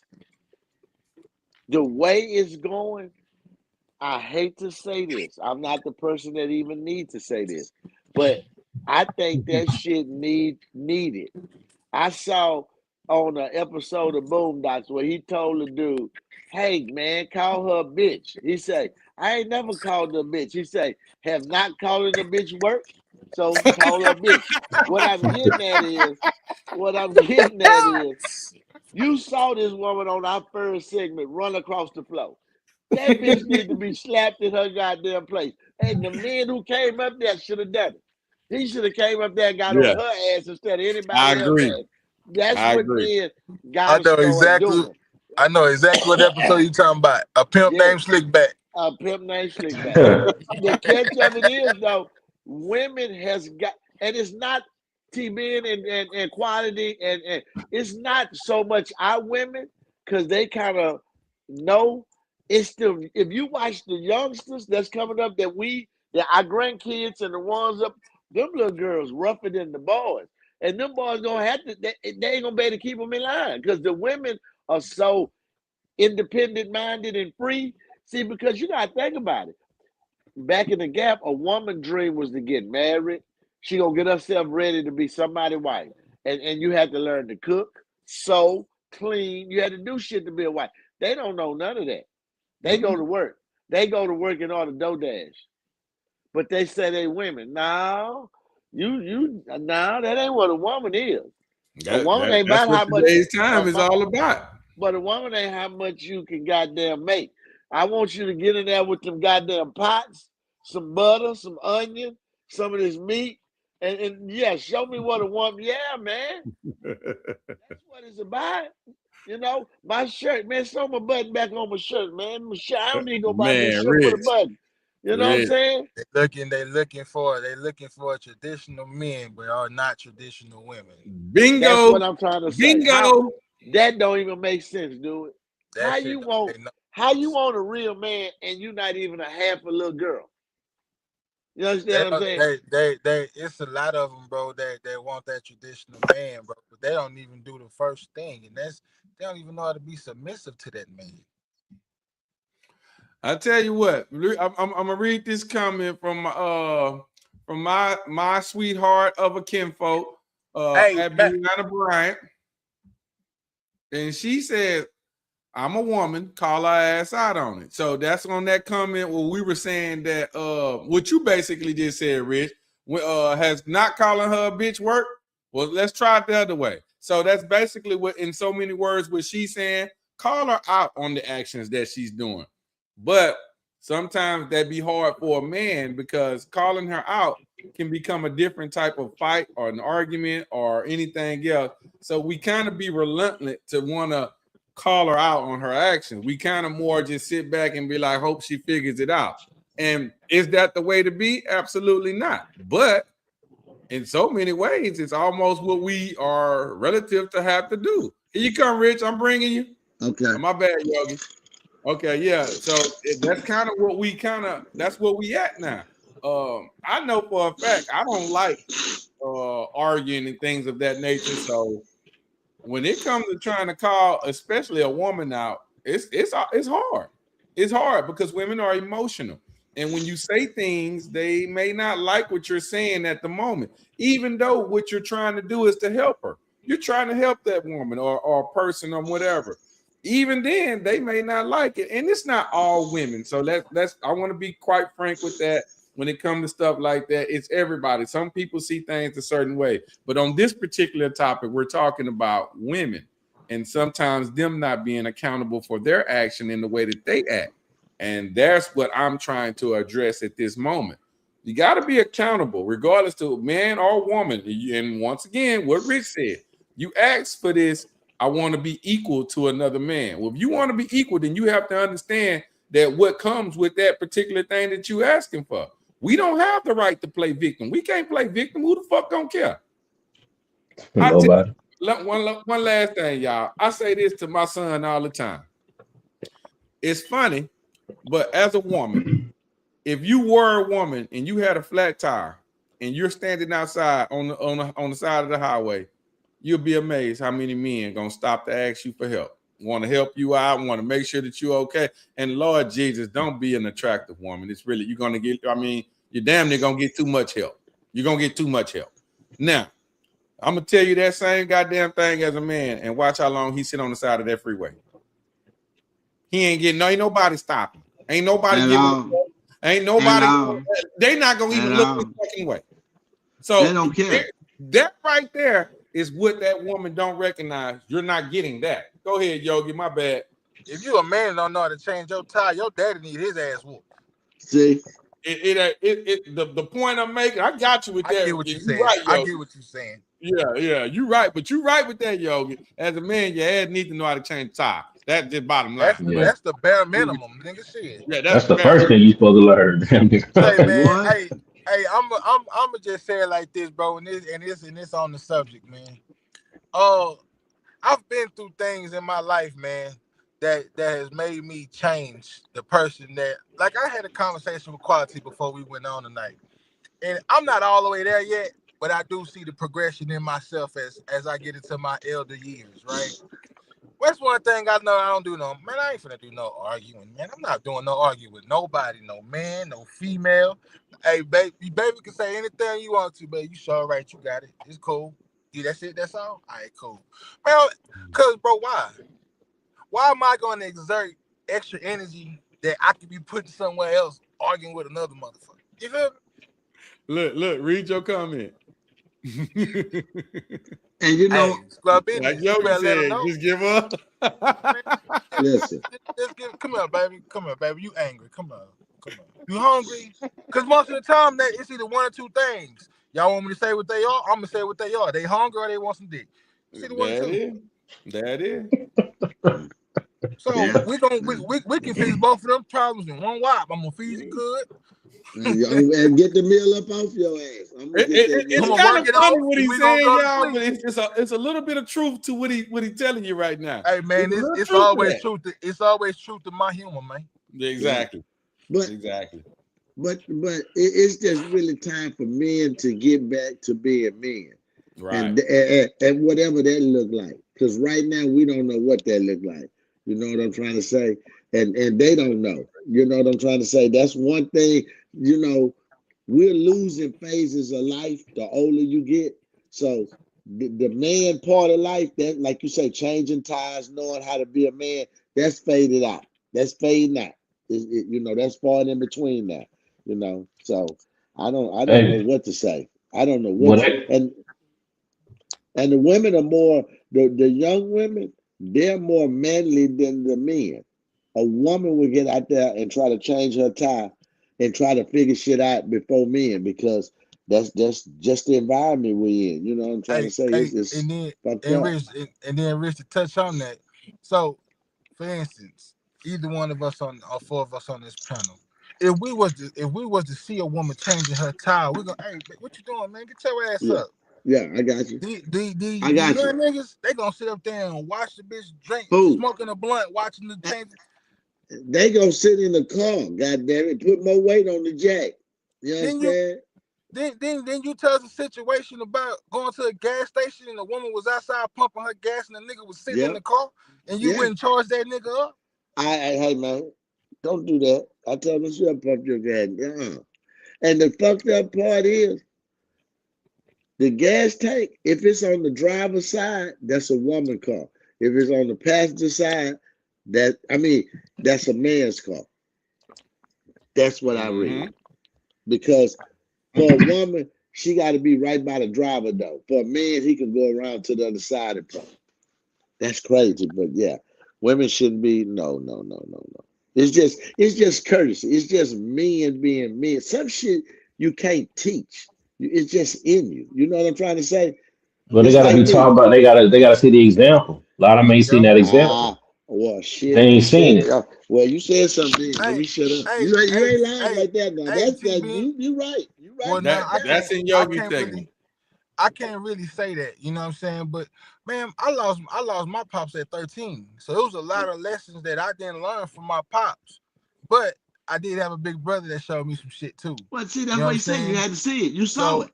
I saw it. So I was finna say, but I'm like, nah, because I did have men around me that, nigga, that ain't what men do, nigga. Nah, we don't do that. We don't do that. Get your ass out here, nigga. I'm gonna teach you how to change this tie. Nigga, get your ass out here. Let me teach you how to check this oil and change this shit if you need. You know what I'm saying? I had that around me. A lot of these niggas don't. No cap. Hey, so as we get into the next little topic, I wanted to say this because it kind of ties in. But so men, you know, as far as the species are concerned, between men and women, man, we could just be across the board. We the most violent species on the planet. Men, period. We could destroy some stuff. And I think that given that that's the case, it takes men to be able to counteract other men, to be able to hold the line. So just our role in society is different because we the only ones that can really neutralize another man just across the board. So that's why it's always it's a rougher upbringing. It's because it's like preparing you for the other men in the planet that got that hunter kind of mentality. You know what I'm saying? That really got that violent nature. And so you have to be brought up a certain way. That don't mean you got to be disrespectful. That don't mean that you gotta don't have any type of civilization about yourself, but you got to know how to handle a threat. Which brings me to my next kind of my next topic is kind of related. So the question is, what's the difference between authority and leadership? Oh, whoever want to go. I want that one. I'm gonna go first on that one. Before we go there, I want to address the comment. I'm classy, sassy, and will cut the grass. Weed eat. I'm just that chick. Okay, that's from the first lady, and I am going to have to agree. I'm not gonna lie to y'all. Yeah. This motherfucker will get outside and cut the grass. I'm not gonna lie. I mean, literally, my mom cut grass too. Push. She will push. She will get the weed eater. She will weed eat. I think I told y'all this before. Kind of yard, kind of big, and used to when I was younger, I could kind of handle it a little easier. As you get older, I'm not the same man I used to be, and so I had to buy some things to help me out with it. But during them times, she would get out there and do that. So I'm definitely gonna give her grace on that. She definitely does that. Hold up, and she forgot one. And we'll get in the kitchen and fuck it up. What you talking about? Yeah. Well, I mean, if you want to go that far, the shirts we all got on tonight, we look great. Yeah. Yeah. So Yogi out of uniform, send them to the principal's office. Look, we look great. So, and we already know. But anyway, I want to address what TBN said. Let's stay focused here. The difference between the two. I'm big on this because I feel like as a leader, you have to show me that you are a leader. And when you show me, you don't show me by telling me what to do. You show me by showing me that you've done it, or showing me that you are willing to do it. Hold on, Rich. You got a lot of crackling going on. What you got going on over there? There you go. He muted. Yeah. It definitely it's you got to show me by what you do. I'm not gonna take like as a leader. For me, I'm a leader, but I'm a leader because I'm going to show you. I'm not a leader because I'm gonna tell you what to do. I'm a leader because I'm gonna stand there for you. I'm gonna stand up for you. I'm gonna make sure that I'm accountable for what you're doing and make sure that I have a clear enough understanding before I tell you to go and do it. So that's a leader, a person that's willing to be that way. And leadership doesn't come from the form of I said you go do this and you go do that and y'all go do that and everybody over here go do this. That's not a leader. That's a dictator. I don't ever like people like that. I'm a leader. As a leader, you will stand there and you will know how to talk to people. A leadership isn't about telling them what to do. It's knowing how to get them to do what you want them to do. And that is where the real leadership comes in from. And if you know how to do that, I can guarantee you it's never hostile. It's always easy breezy. It's always easy breezy. Go ahead, Yogi. Oh, Rich church finger. It's as simple as this to me, right? And I may be wrong, but I don't give a fuck. I'm gonna say it. To me, the difference is your conversation. Your conversation to tell me if you were an authority figure or a leader. You know what I'm saying? Because so boom, personal situation. So motherfuckers, when people got pushed up at work to, leadership positions, right? Me, somebody else, right? So what I do, I deal with a lot of different people, right? So I'll be in the trailer, I'll be chilling. Say I work over and I'm working with a specific person, right? So when I'm working with a specific person, the truck drivers will come, hey, Yogi, what's up? Hey, man, you want something to drink? All this, right? Right. So the other guy was like, well, damn, they'll never give me shit. They'll never give me shit. They'll never give me shit. They'll never give me shit, right? So I'm like, so I sat up there and I observed how he handled them, right? And don't get me wrong, man. There need people out here that they're bad, man. Say, look here. So I get it, right? But I don't treat them like you know what I'm saying. Hey man, it's part of the job, G. We're gonna have good days, we're gonna have bad days. It's all in how you handle your day. Man, this guy come, quit slamming the door and get to yelling at him and shit. I mean, I told him one day, man, you know they carry machetes in their trucks, huh? Man, they gonna chase you around this motherfucker, and I'm gonna laugh. I'm not gonna lie to you, bro. So, but long story short, that's the reason though, bro. Like when I talk to him as, hey, even though they can't speak a lick, right? Hey, what's up, buddy? That's me, right? When they come in, hey, what's up, Yogi? Hey, you thirsty? You want to drink? Yeah, bring it on. Even though I don't drink it, they fuck with me. So to me, that's the difference between a person in authority and a leader, right? When I deal with my crew, it wasn't y'all go do this. It's the same thing Quality said. You really took the fucking definition of it, bro. I'm not gonna lie to you, because like as a leader, I'm not gonna tell my crew, hey, you go do this, hey, you go do that. Nah, I'm gonna go out there and I'm gonna put my boots to the ground with my. That's my crew, and to me, I learned that seeing that, like that'll make your people fuck with you more. They're gonna work harder for you. Yes, bro. When I would come in, and like the other crew, like, damn man, why you can't be our suit? You know what I'm saying? Because I'm fucking with them. I'm helping them fix problems when I come in with that he been, you know what I'm saying, having trouble with, that kind of thing, man. So to me, that's the difference, man. It's all in how you carry yourself, your communication. You know what I'm saying? You got to be willing to put, to lace up your shoes and go to work too. You got to put your boots to the ground too. Let your people see that. That's the difference to me. I'm gonna shut up. I'm talking too much. My bad. Oh, you good? No, you ain't talking too much. No, you building. I'm gonna give my old school perspective. Let me give this a shot. You say authority and leadership. Let me say this, man. Authority is appointed. That's power.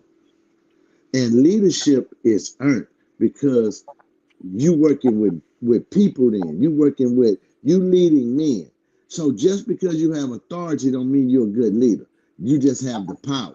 So a good leader, you're going to tell, because the men are going to follow him. And he's going to probably be leading by example, and he's going to be doing it. See, authority going to appoint somebody because they have the power to do that position. But a leader is already with boots on the ground leading the men.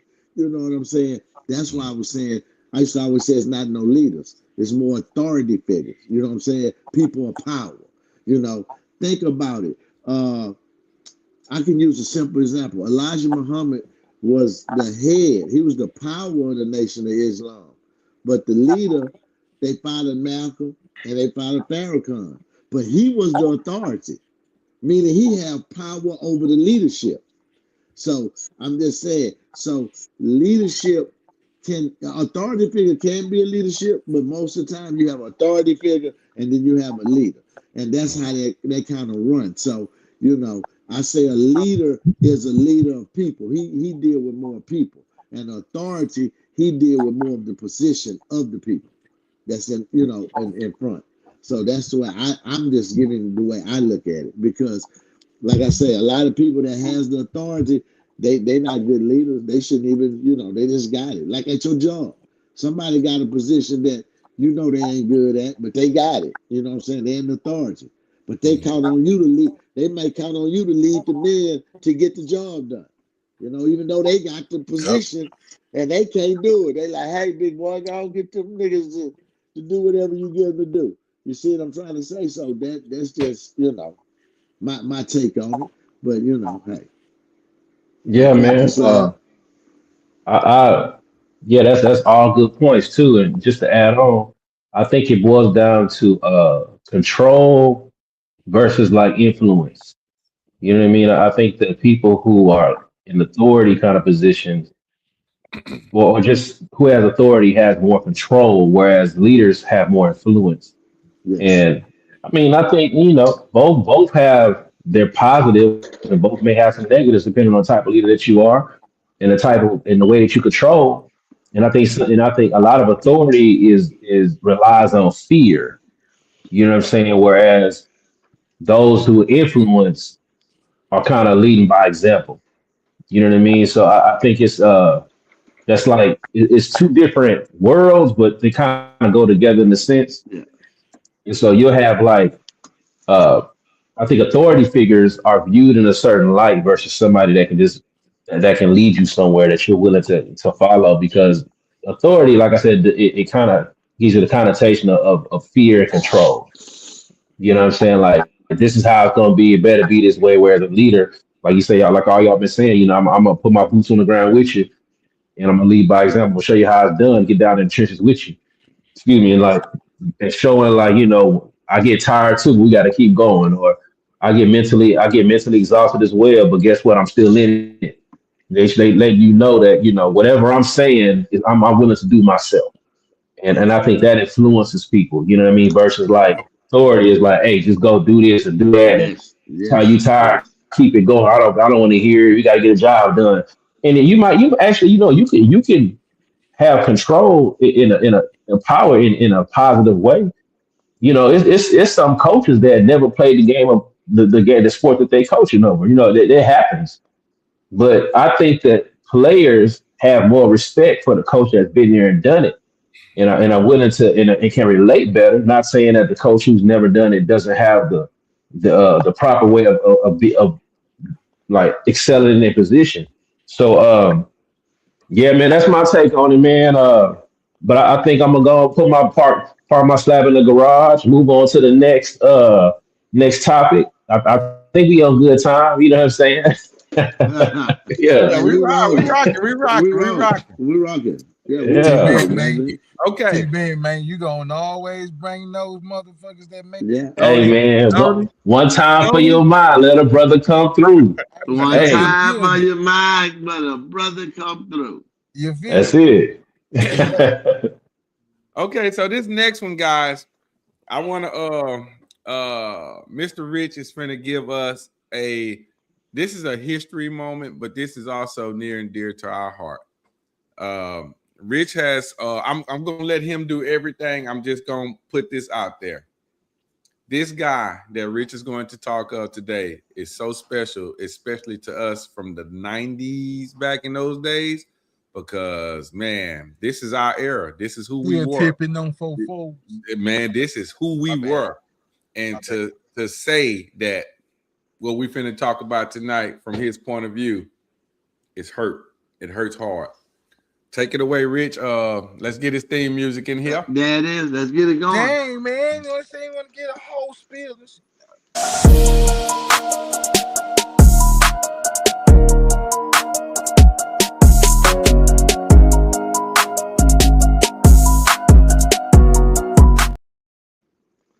Hold on, Rich. Hey. Hold on, Rich. Hold on, Rich. Pop Mom, are you happy? See? We proud, Yogi. Great job. Hey, Rich, you smooth. I saw that. Rich You know what I'm saying? Hey, listen, man. Hey, I'm so flattered. I don't know what to say. Listen, fellas. Listen, man.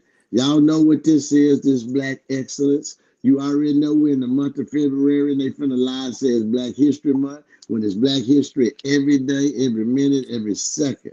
You understand me? So this week, because we are a real podcast and we doing this in real time, some of my Black excellent topics gonna switch and cater to the time that we live it in, so we could be a part of history and the timestamp when it happened, and we could talk on it. So this week we're gonna highlight somebody that's from my side and it's touchy, and it was just tragic, man. Hey, can I get you got a video or something, Yogi? Yogi You know got a video. I got you, OG. We're gonna let the video go and then I'm gonna give my little piece afterwards, man. Go with it.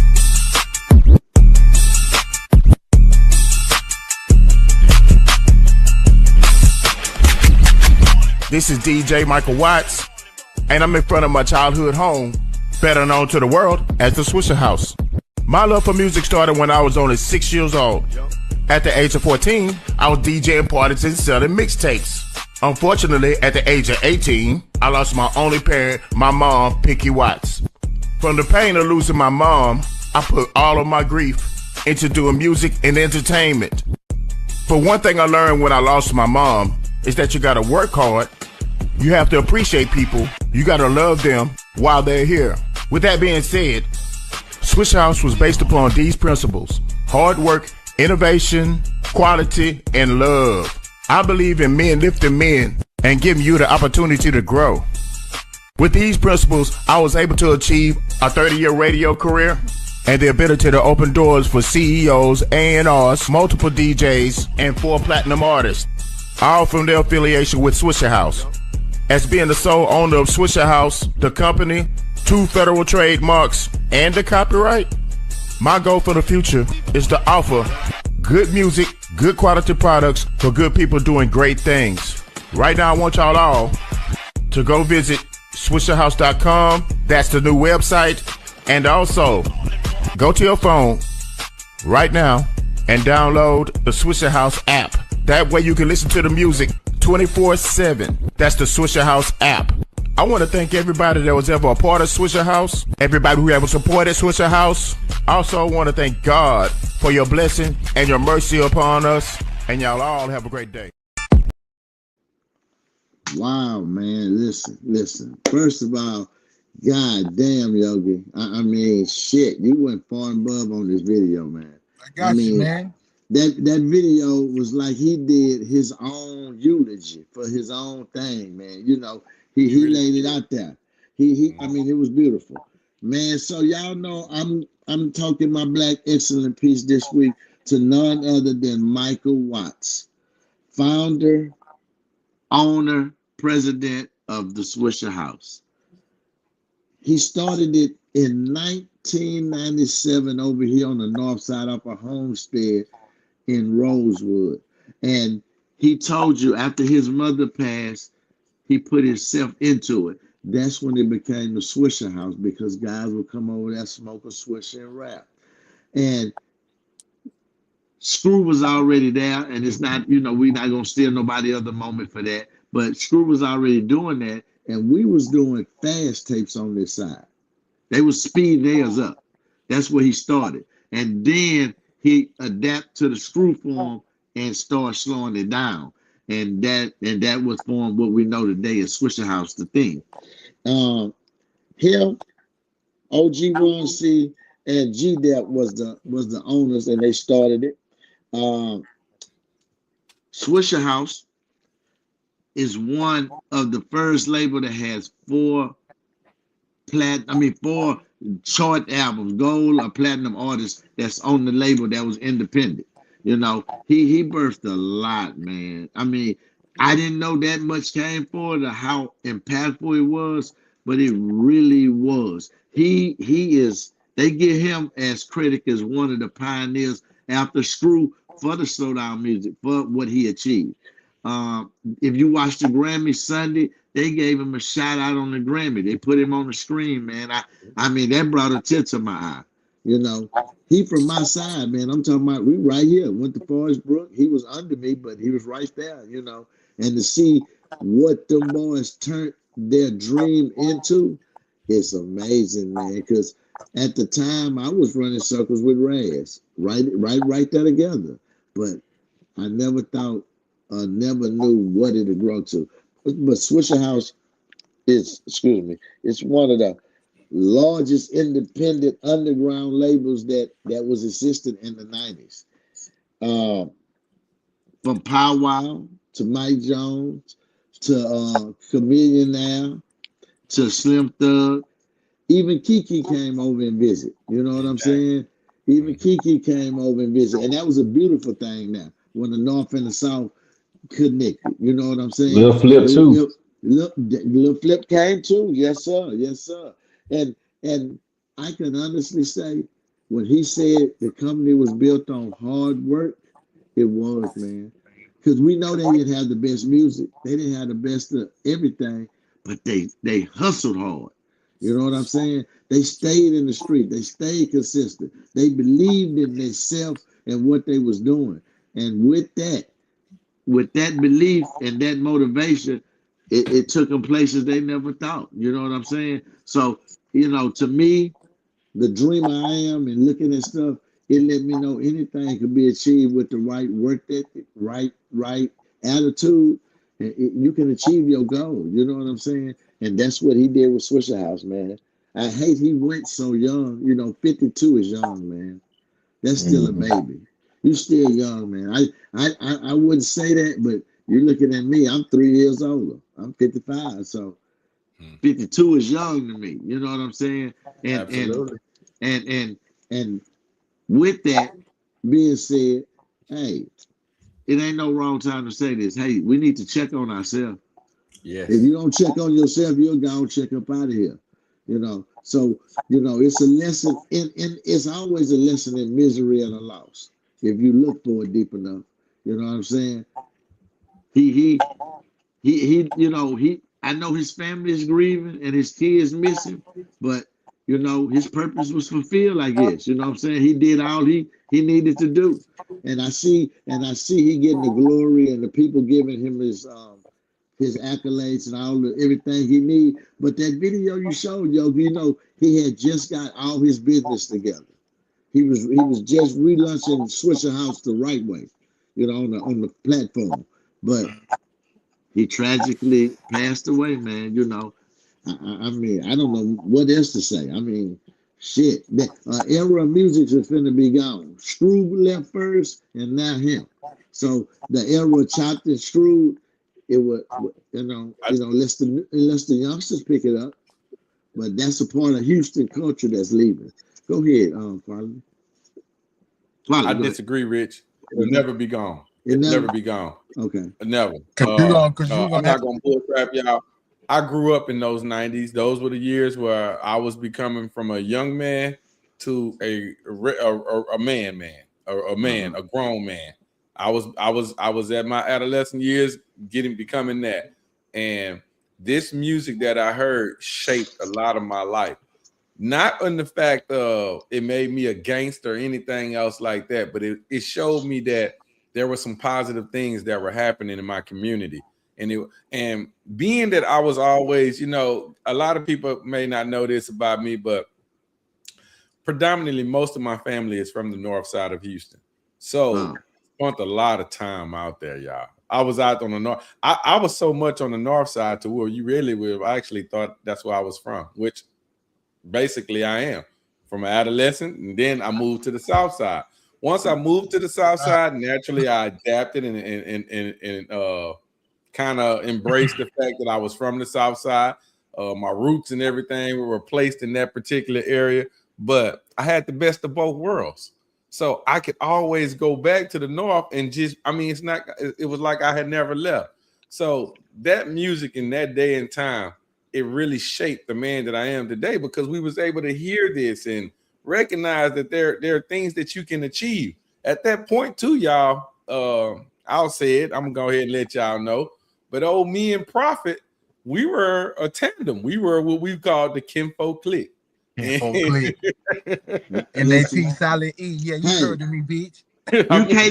You can't drop that on me like that in this segment. That you can't do that. My mind. He said y'all was a tandem called the what? The Kinfolk Clique. All right. I can't wait till listen. I need the Kinfolk Clique Friday on the kickback. I'm just saying. I'm just saying. But man, I was just glad that you told me something the other day, Quality, and I had to think about it. I said DJ Michael Watts, he was a Northside legend for doing screw music. And you said, no. He a Houston legend. And I say, you're absolutely right. It's no North or South. It's just one. We H-Town. He was a Houston legend. He can't, it don't matter what side of town you're on. You from Houston, you from Houston. So I got you when you said that, and I respect it. So I try not to frame and just keep saying the north side. But I mean, you naturally that's where it started, Rich. So I get where you're going to, because naturally he did start there, and we all know Screw was on the other side. So, and they fought so hard for that name. If you don't remember, they fought for it because it was not respected because it wasn't Screw for a long time, man. It wasn't till Slim and Powwow and Chameleon and the Mike Jones creeped out to where they was like, okay. And then when Kiki came over, he made it cool. He was like, Right. okay, Magnificent. Yeah. God You damn know it, what the I'm day saying? hell broke loose. God damn. What? No, I- man. Back to the Capitals. Hey, Chopping them now, up. hey, look, hold up. The motherfucking soundtrack to my growing up years, man. You can't forget about them fuck actions. I knew Oh he was gonna my, say that too. Yeah, oh fuck my action. God. Yes, sir. My Yes, God. sir. Boy, I Yes, think, sir. boy, turn that bitch on and just press play and let that bitch go. What? Yes, sir. Hey man, Now that's something, listen, man. you know how many girls back in the day loved chopped and screwed slow music? They Absolutely. loved that. I mean, they loved that. I was Rich, like, wow, that's crazy. Rich. Uh, They created the sound for the city, man. yeah, They yeah. Yeah. created the sound for the city, man. We ain't with all that fast rapping, nigga. We slow loud and banging. What the fuck is y'all talking about, man? Yeah, they did. I mean, hey, it's a Say part of our that. culture. Hey, man. Say that. It's really, we're one of the only cities that have a music, car, and all around culture that nobody else could have. You can Exactly. come to Houston and he gonna have a set of elbows with a horse over there with a Benz and the nigga rap and he And the got two cowboy hat. and he And a got a cowboy cowboy hat. hat. You don't know. I'm like, And God, gold. and gold. And the bell buckle, nigga. And yeah, man, And and the pistol on the hip. You feel me? T understand did me? hit it at the end. Right there. Hey, You feel me? don't You forget can't, we're in you ain't Texas. gonna never not Hold find on. it that way. Listen, sir, we in Texas. We Texas. understand about the gun. Yeah, we in Texas. This is a Lone Star state. You better understand. Shit. You Hey can man, tell you know by it's the way I walk. I ain't from around here. What you See, talking about? there you go. see. Hey, it's funny because I grew up in Killeen, Texas, man, and so we was just a little history because it ties in, but Mhm. in the earlier '90s we was 817. So our area code was 817, which is the Fort Worth area, and we was eight. So then we became 254. But I was I first started listening to Swisher House back in like ninth to 10th grade, I want to say. So this was like 99, 2000, 98, Uh-huh. around that range. No, more like 97, 98, around that time. Uh-huh. Uh-huh. Uh, yeah, 97, I want to say. And then so about a year and a half, 2 years later, before I got to high school, so like 98, I started listening to screw music. But I started off on Swisher House. And I don't know why it spread to us first. Maybe because I don't know what it was, but it came to us first, or at least to my neighborhood. I don't know, but man, it's something that music, man, just a slow down music from Screw to Switch House, man. It really you have all I can tell people is that you just have to be there, man. The way that it kind of defined the culture for us, man. It was always player type, always kind of like I don't know. I can It's hard to explain it, man. But it just the verbiage. I'm gonna come down and just how Know we what I'm talk talking down about? here, man. You know what I'm talking about? The way we talk, it's just in the music, and it just plays such a big role in how we perceived everything growing up, especially in your young years when you way more impressionable. You know what I'm saying? Like the club scene and the music scene, just the way you carried yourself. You crease down with your jeans and your white t-shirts and your throwbacks and all that, man. It just man, that's both legends gone, man. You know what I'm saying? Yeah. It's tough when you start really thinking about it, like, damn, both of them gone, and they really define the H Town culture, man, through that music. We all know where it originated. We all understand that, but it was two different. Still two different sounds. It's Mhm. Yeah. screw music and switch house music sounded different, even though they both were slowed down. They sounded different. Right. Yep. Yep. You know what I'm saying? But I both it created that culture, man. It's just Texas culture. It ain't really just H I, Town. It's Texas. It's And Texas I'm culture. gonna look, if I you were wanna from H Town, I guarantee you, when you heard one or the other, you knew who you were listening to just You because knew you it. knew how they did it. yeah, You knew You the yeah. knew it. approach. I You got a know quick what? question before we leave, Rich. Right before you, right quick. How many of y'all, because Rich just spoke on it, how many of y'all ever was riding down that highway jamming screw with slow music? See? Like The slow R&B? jams. The slow jam screws. I did. Nigga, that's what still play them motherfuckers to today. Right now. Today. Right now. Kinfolk, that's what fuck action was, nigga. That's what I'm talking about, Yogi. But screwed up music. Yeah, Screwed that's up what I'm R&B talking music. about, Yogi. Man, look here, man, stop playing. Nigga, I listen to that shit. I got a whole library in my phone, nigga, of screwed up slow jams. Do y'all know? Say, man. I have a brilliant idea that needs to be done for the city, but I gotta figure how I can pull it off. But I'm gonna share it with everybody in YouTube world. You know what right now? Right now? I'm just gonna tell you exclusive. You know what we need to put together? A screwed up click and Swisher House versus. Well, you play 10 of screw tapes and 10 of theirs. We need that for the city. Not a competition. We just gonna play a remembrance. Yes, we're gonna play 10 for screw and 10 for Watts. We need it gotta be 20 and 20. 10 ain't gonna be enough, man. I'm gonna need 10 ain't enough, man. Hey, I'm gonna get them deep. What? 10 ain't enough. That ain't enough, man. Listen, you know why I'm telling you we don't need but 10? Because June 27th is 30 minutes by itself. Them niggas, you may get 5 goddamn songs on them niggas. Oh, I didn't count the flow. They gone for another 20 minutes. You know how you know what I'm saying? When you play June 27th, and then they go over there and play tipping on 4/4s, and then he go over here and hit you with that 0, and this will be a beautiful motherfucking thing. But listen, it'll send us back. Listen, it would take us all the way back to that time in our life, in them 20s and them. What? Yeah. Man, I'm thinking about that Blue 22. Man, I'm thinking. You know what? That was a good time right there, man. That was a good time. I'll be in this. If we do that versus, I'll be in here with my shirt off. I'll be too turned up. What?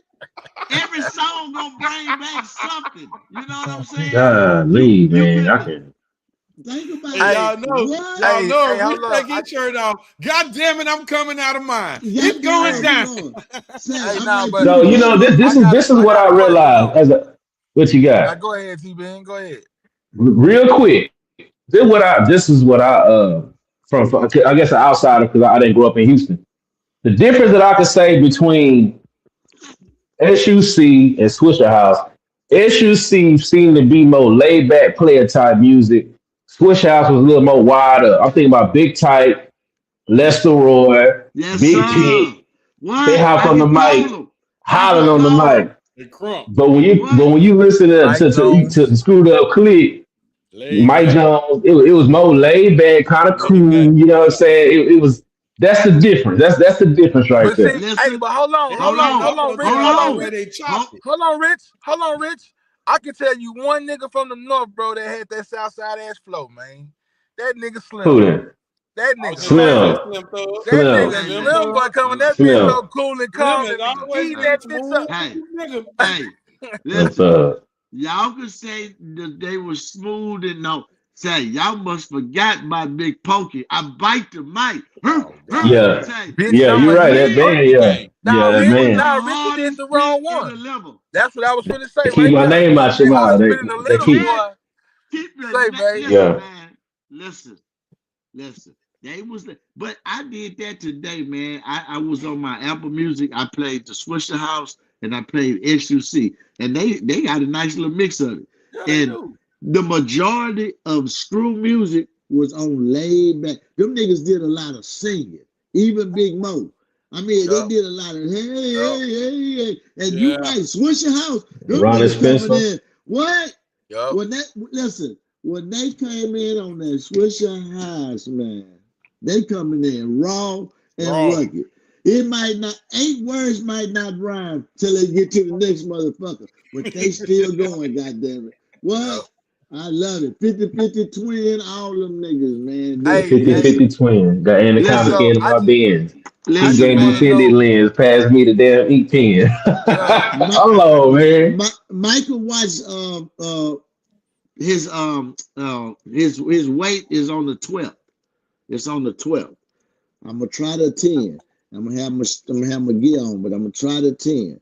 But yes, on the 12th. But if I get in there, oh man, I know all them niggas. I'm not gonna lie, Rich. If I'm you gonna go, be in the I whole go. So room. just keep me informed. If you Okay. go, I go. I mean, you ain't gotta worry. If we No, go, I'm right there with you. I'll be all the way in. I'm right there with you. Man. Yeah. So and yeah, man. Damn, boy, okay, y'all so y'all went down memory lane for a nigga. I'm over here. Yeah. I know, right? It almost kind of took Man, me I'm off over what we doing here tonight. We went so. Oh man, let me get back. Listen, focused. man. When it's good, man. Right. Listen, Right. It's a time in our life, and older we get, the older we get, we cherish the moments we have, and we miss the ones that we know ain't coming back. So yeah, that's like a time capsule, you know, to know what that meant to us at the time. It meant that to us. You know what I'm trying to say? That's very important. That's very important. Yeah. I look at high school was majority Swisher House. College was pretty much all screwed up clique for me. That's how I look at it. So bring me back to Swish out, bring me back to high school. Yeah, that's your high school. It screwed up clique with Mo Collins. Yep.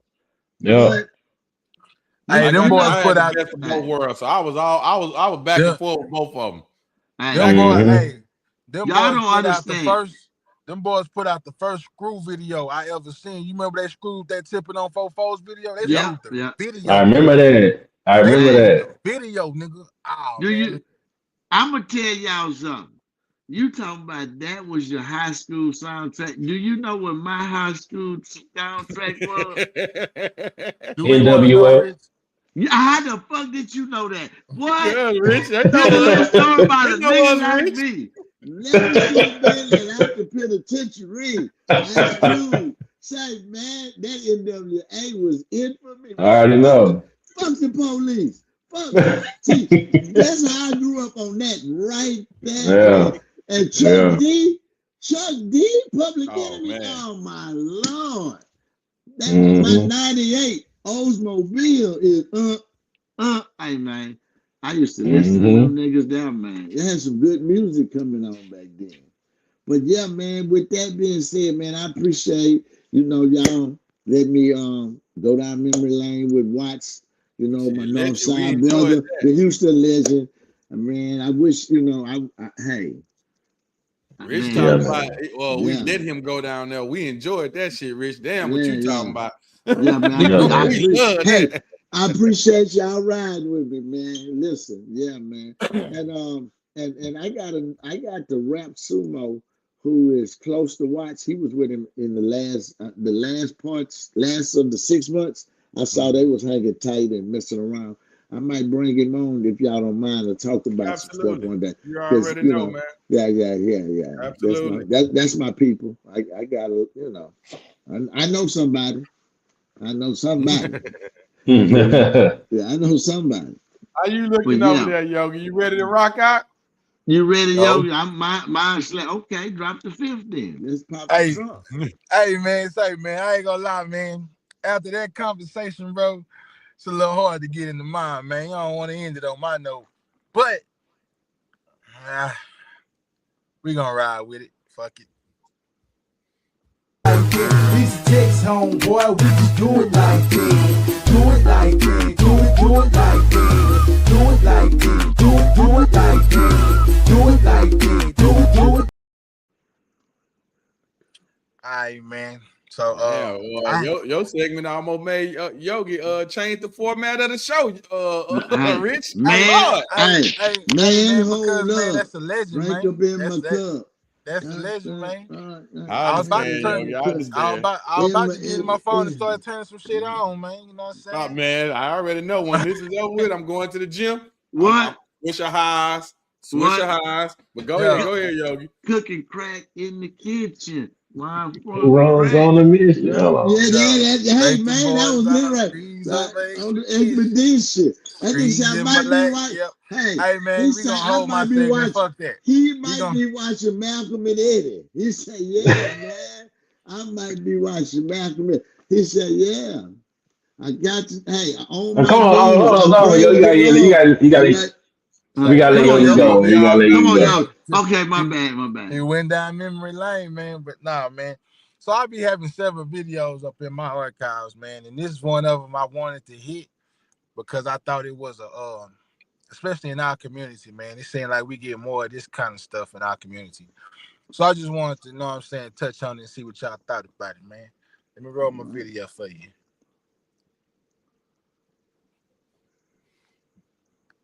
What do you feel like right now it's a conversation where it's like if people are not just in the house together, it's a broken home? I do think when two people have philosophical differences and they can't be together, the child uses that to his advantage.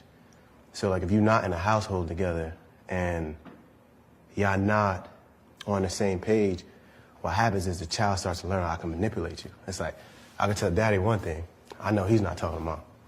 Tell her something else, boom, there's a gap. If they not communicating, if the parents not communicating. You know what I'm saying? And that's why welfare was designed a certain way that if you have a man in the house, you can't have it. So they was creating that beef because they just know if the daddy's not in the house, he's in the streets, and the mama's doing one thing, and you make her the head of the household, we're destroying the family nucleus. And right there, you're gonna create criminals. That's why we're the biggest criminals in this country. They created that. When you don't have that, you can't create kids with stable foundations, so they're gonna destroy the community. The community is poisoned, and you're just gonna perpetuate that over and over and over and over. And we all looking at each other like, what is the problem? It's like, I'll tell you what the problem is. As long as everyone got the same like belief in the spirit, like we're on the same page. We're like, we gotta do this and that. Y'all got the same game plan. I think y'all gonna be fine because that is a family nucleus, but we don't have that. Like my mom was thinking one way and my dad was thinking one way. And by the grace of God, there's like 8 of us that Wow. Wow. Yeah, man. So, wow. Yeah, man, I came across it, man. I watched the video, man. You know, I got to thinking because I can personally, like, you know what I'm saying? Like, you know, I had some personal dealings as far as the topic, you know what I'm saying? I just want to touch on it, man, see what you guys thought about that, man. That's so true, Yogi. I deal with that right now with my 16-year-old because me and her mother communicate different. She'll go get an okay from her mama and try to, try to flim-flam me. I'm like, no. I need to talk to all parties involved. And then she'll be like, don't worry about it, But yes, these kids are so smart. They pick up on what you don't think. You know what I'm trying to say? And they will weaponize. See, I told my daughter this yesterday. This is crazy. I told her, don't lie to me because you try to manipulate the situation. I asked her about some money. I said, you got some money? She said, no. I said, I thought your mother gave you some money. She did. I said, well, you said you didn't have no money. I spent it at school. I said, but you got money in your wallet. I already had that money. I said, see how you got to keep making a lie because you lied one time? I said, all you had to do was say, yes, I had the money. And I was letting her know, I'm not trying to take your money. I'm trying to tell you, keep your money. I'm going to spend my money and give you some more. I said, but you messed that up by trying to, manipulate the situation. But I know she saw her mother do that because I asked her mother, you got this? And I know she got it. No, I got it. And she see it and know it. So, she's like, well, my mama do it. So I'm like, no, you can't do that. But kids are kids, man. You know what I'm trying to say? And they going to do what they think they can get away with. We was all kids once. You had to put yourself in them shoes. But, the catch is, we as men, we're fighting a losing battle because if you don't know, the white man weaponized the black woman to destroy the black man. When he gave her independence and he put her in better positions, he did that on purpose. He didn't empower his woman and he didn't do the Mexican woman. He only empowered the black woman because he knew that would destroy the house structure because women are not supposed to be the lead in the house. I'm sorry, that's just what it is. You know what I'm saying? And that's what it is. And when he empowered the woman and she got the position of work, that's what we was talking about earlier. What the cooking skills at? What the sewing skills? What the mothering? What the what a home? They don't have that no more because they work. They'll tell you now, hey baby, I've been working all day. I can't do that. Pawpaw used to go to work. Grandma at home when he roll over at night and tap her under that moo, he can get some because she wasn't at work all day. You understand? But if your gal been at work 12 hours and, you know, you a man, you know, we roll over. Come on, baby. Now I got to go to work in the morning. I've been up all night. See how that just, that's the empowerment. So, you know, it's a lot of things we didn't know and we thought was good and they thought was good, but it really wasn't. You know, it was really breaking up that structure, that foundation, you know. Like I talked to us, I know a bunch of parts back about how women couldn't get a house till 1970 something without a husband. That's why they had apartments. You know what I'm saying? You had to be a family to get a house and all this shit. But when they gave women that independence and the rights, they didn't need a man to do nothing no more. And there it was. It started right there. That's when the strong black woman started, and that became the downfall of the black family. The strong black woman. So would you say, like, them being able to get a house is one of the things that caused the separation? I'm gonna tell you why I say that. Hold up. I'm gonna tell you why I say that though, Rich. So think about Section 8, right? If you on Section 8, you get a house, the man can't stay in that house. You see what I'm saying? Yeah. And the female going, man, shit, I can go get this bounce and go get me a house, but the stipulation is, and then you gotta go. And that's where it started. Getting assistance. Like me personally, bro, like I don't know how I feel about government assistance. I understand some need it, but some just manipulate the system to get it, right? But with that shit, if you got a man in the house, they're not finna give you that many stamps. You know what I'm saying? Like, so they set it up to it's like, we'll give you everything you want. He just can't be there. See? It's you just said it yourself. Say it one more time. Say it one more time so you can hear it. Say it one more time, Yogi. I heard myself when I said it. What I said was, we'll give you everything that you want and need. He just can't be there. No, that's empowering the women. So he weaponizes. Strategically designed to be that way. And I'm gonna leave. Yeah, I'm sorry. Go ahead, Rich.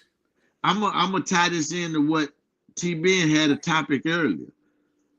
When he weaponized her, he then gave her the police and security so a man couldn't discipline his woman or keep them in line. And that's just that old school shit. I'm not talking the new way. I'm just saying all that came into play at one time.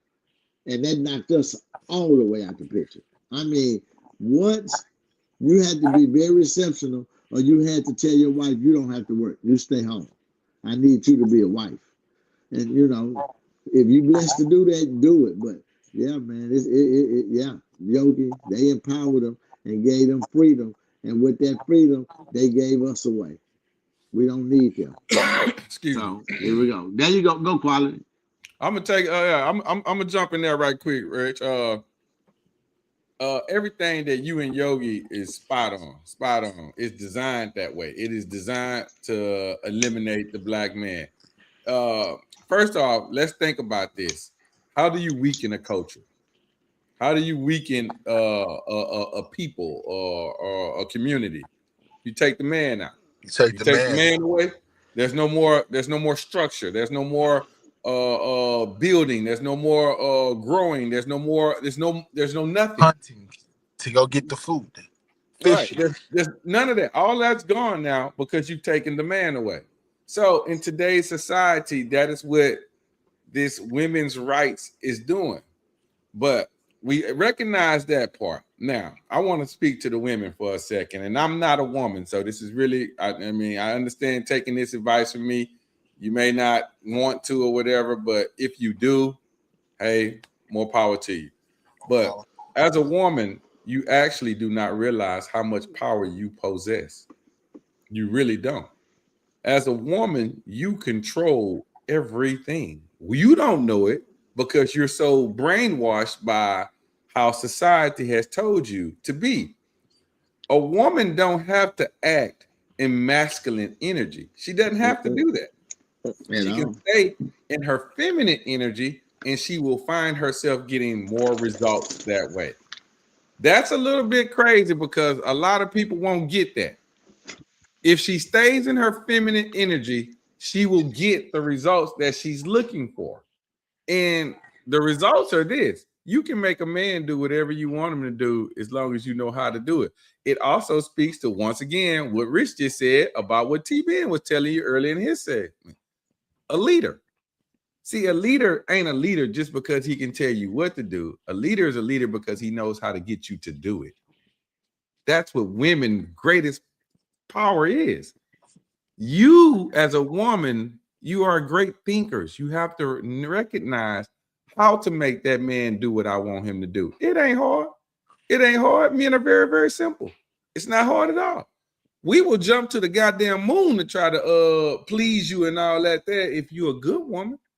So, I mean, hey, man, that's my slab, though. I'm parking it right there. I just wanted women to know that, you know, you possess the power, believe it or not. Brother T. Dot, what you got? Yeah, I speak on. I was looking at the caption on the video was saying something like a two-parent co-parenting in separate homes is not a broken home, something like that. I'm gonna just speak to that. I don't understand how we get to a point to where we trying to rewrite what a broken home is. Because I just view it different. And maybe I'm just old school, but look, to me, if a broken home doesn't necessarily mean that the child doesn't have both parents in their life. That's two different things.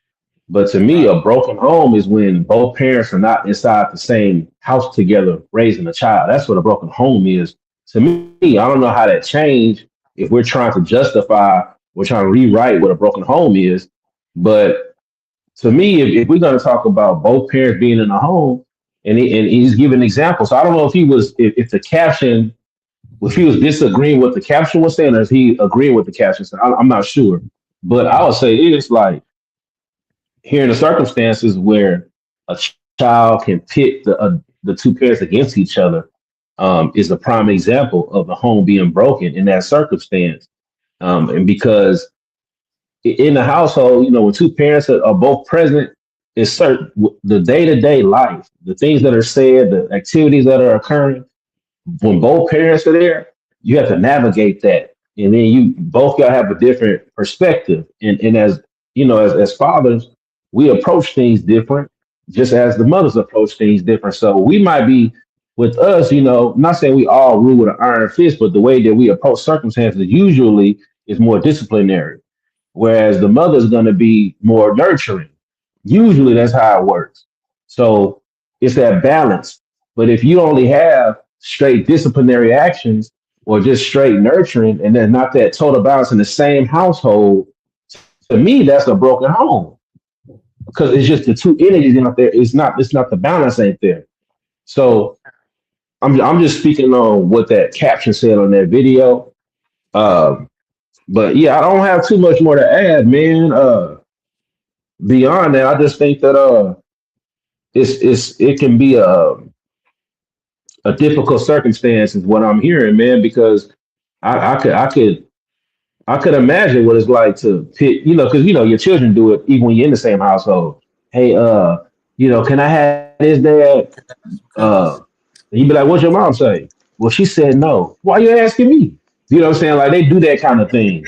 But when it's two different households, I can imagine it's even worse because, you know, like he said, like y'all said, you know, children are extremely smart. They know how to pit one against each other or do things where one parent will totally disagree with it, you know, so that happens. But further in the conversation, yeah, taking the father out the home is one of the first breakdowns of our communities. You know what I'm saying? Because physically they're not there, and man, I hate the fact that can even be a reality to where we would depend on a governing body to provide for us enough to where it splits your own family up, and then we get the fractured circumstances, and then we looking at the symptoms play out in real time when we see how people behave in public spaces, how the children behave in public spaces, how there's no certain level, the levels of respect aren't there anymore.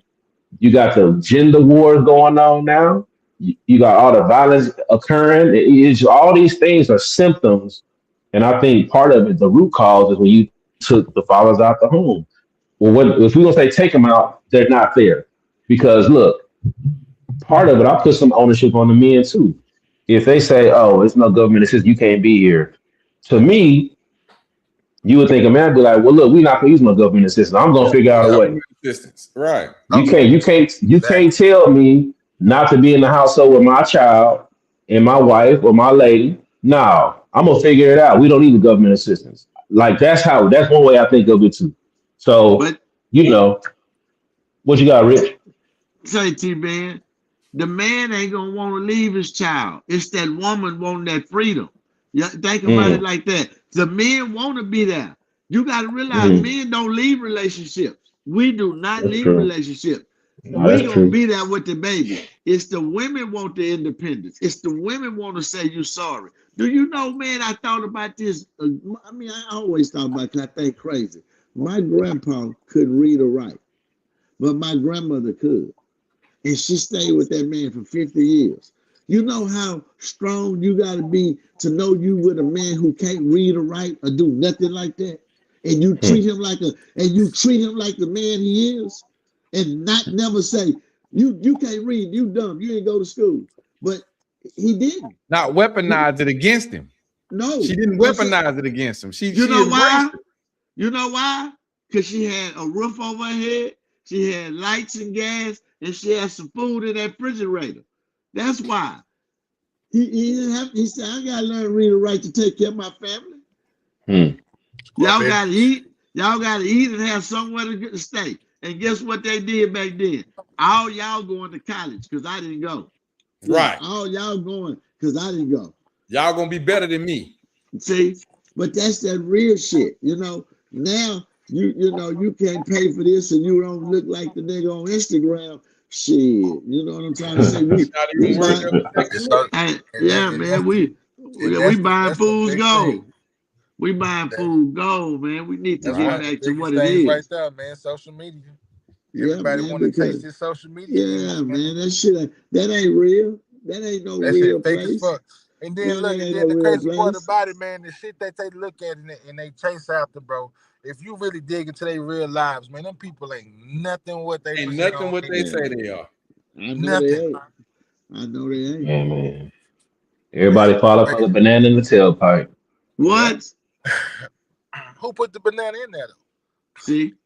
Okay. See? Mark Zuckerberg. And why your tailpipe open? Yeah, who you had said, T-Man? Mark Zuckerberg. But why your tailpipe open? Close that motherfucker, goddamn. But yeah, man. We gonna have that. We gonna watch that first part of that video, or what we gonna do? Yeah, play that one time for us, Yogi. It ain't loaded up in time, y'all. Okay, cool, baby. Cool beans. We'll catch you on the. Can we catch it on the report on Sunday? That's a kickback or a kickback. Oh, we can watch a kickback. Oh, we doing kickback. It don't matter. Kickback for the shits and the giggles, man. Okay. You can do the hustle report. Okay. Well, no problem. We got it on the hustle report. Yeah, I have it ready for you on Sunday. Okay. I want to take the time to let everybody know that this is episode 12 for us. Yes. Hey. A dozen. We got a dozen. We are moving right along. We were sponsored tonight by we got PLC Eats. Yes. He rocking and rolling, y'all. The number's right there. Get at him. You're gonna get good eats. Also, every man needs 2 women. Yes. Three. I'm sorry. I messed up. I'm looking at it from on here, Rich, and y'all know I don't see well. You ain't did that wrong. This mean you fired. I can't wait till I come home. Rich, you gonna have it going when I come home? I already told what it is. You right. You already know. We headed. We coming, Rich. You ain't got the word. But I just want to let y'all know that those 2 enterprises are the ones that sponsored us tonight. We are very, very thankful for everybody that joined us tonight. I want you guys to know that here, this is our original show where we talk about a little bit of everything. But we got so much more coming, guys. We got so much more we're trying to do for our community. So y'all stay with us. Keep up. We might leave a few behind, but we're gonna try to pull y'all with us. we got some big things in ahead of us, and we want y'all to be a part of it. Anything else from you guys before we get up out here? I just want to say this, man. From the north to the south, east to the west, H-Town Bayou City. You know who do it the best. Fuck you talking about? We got a slogan, man. That's fly. Okay, I see it. I ain't gonna lie, Rich. We got about 15 slogans. Hey, man, listen. Hey, the more the merrier. We need it. Yeah, I'm like you. Hey, Yogi got this hamster in his head, and when he get to rotating that motherfucker, there you go. See, shit comes out. It ain't just Yogi, because Rich got about 15 names. 15 intro videos. 15 intro videos. 15 y'all ready? Yogi got 15 slogans. Alias. You know what a wise man told me when I told him my name was, I said my street name, a nickname. Yeah. He looked at me, he said, that's an alias, nigga. If anything that's not your real name, that's an alias. So every time I would tell him I'm such and such, he said, that's your alias. It was an old dude. He would not let me get on with that. He said, man, that's an alias, dog. For real. I was like, this dude crazy. That's your alias. Got a few aliases. Rich Black. No matter what, it is still who you are. But guess what? Before we go, I want to thank my boy Eric for coming on and giving us the exclusive and spread that wisdom with us. I'm glad to know it's men working in the community beside the four you see here.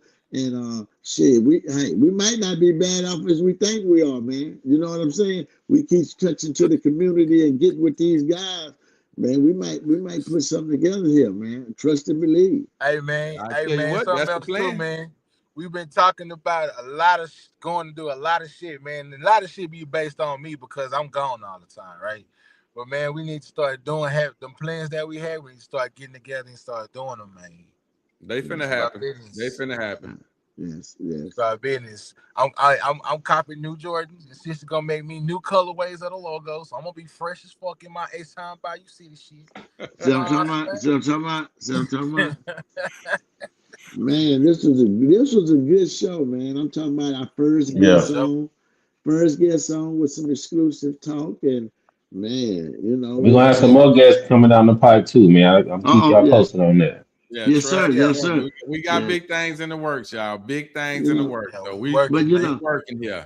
And everybody watching, man, like, subscribe, share, leave a comment. Hey, man, listen, there's no us without you, and no you without us. So we're in this together, man. You understand me? Square business. Yeah, man. Well, now look, on that note, y'all, Carlin still balling in the mix. It's that 6'6". My bad.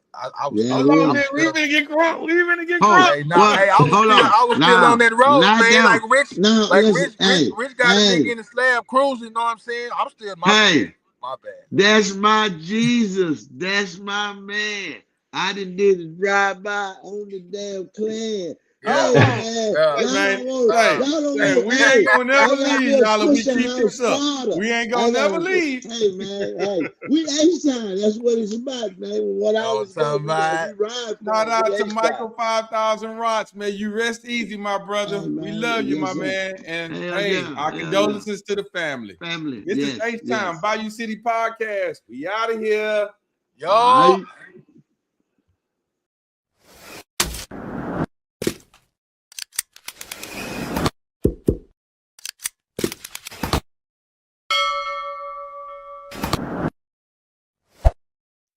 Thanks for joining the H-Town Bayou City podcast. Be sure to like, share, and follow, and we'll catch you on the next episode.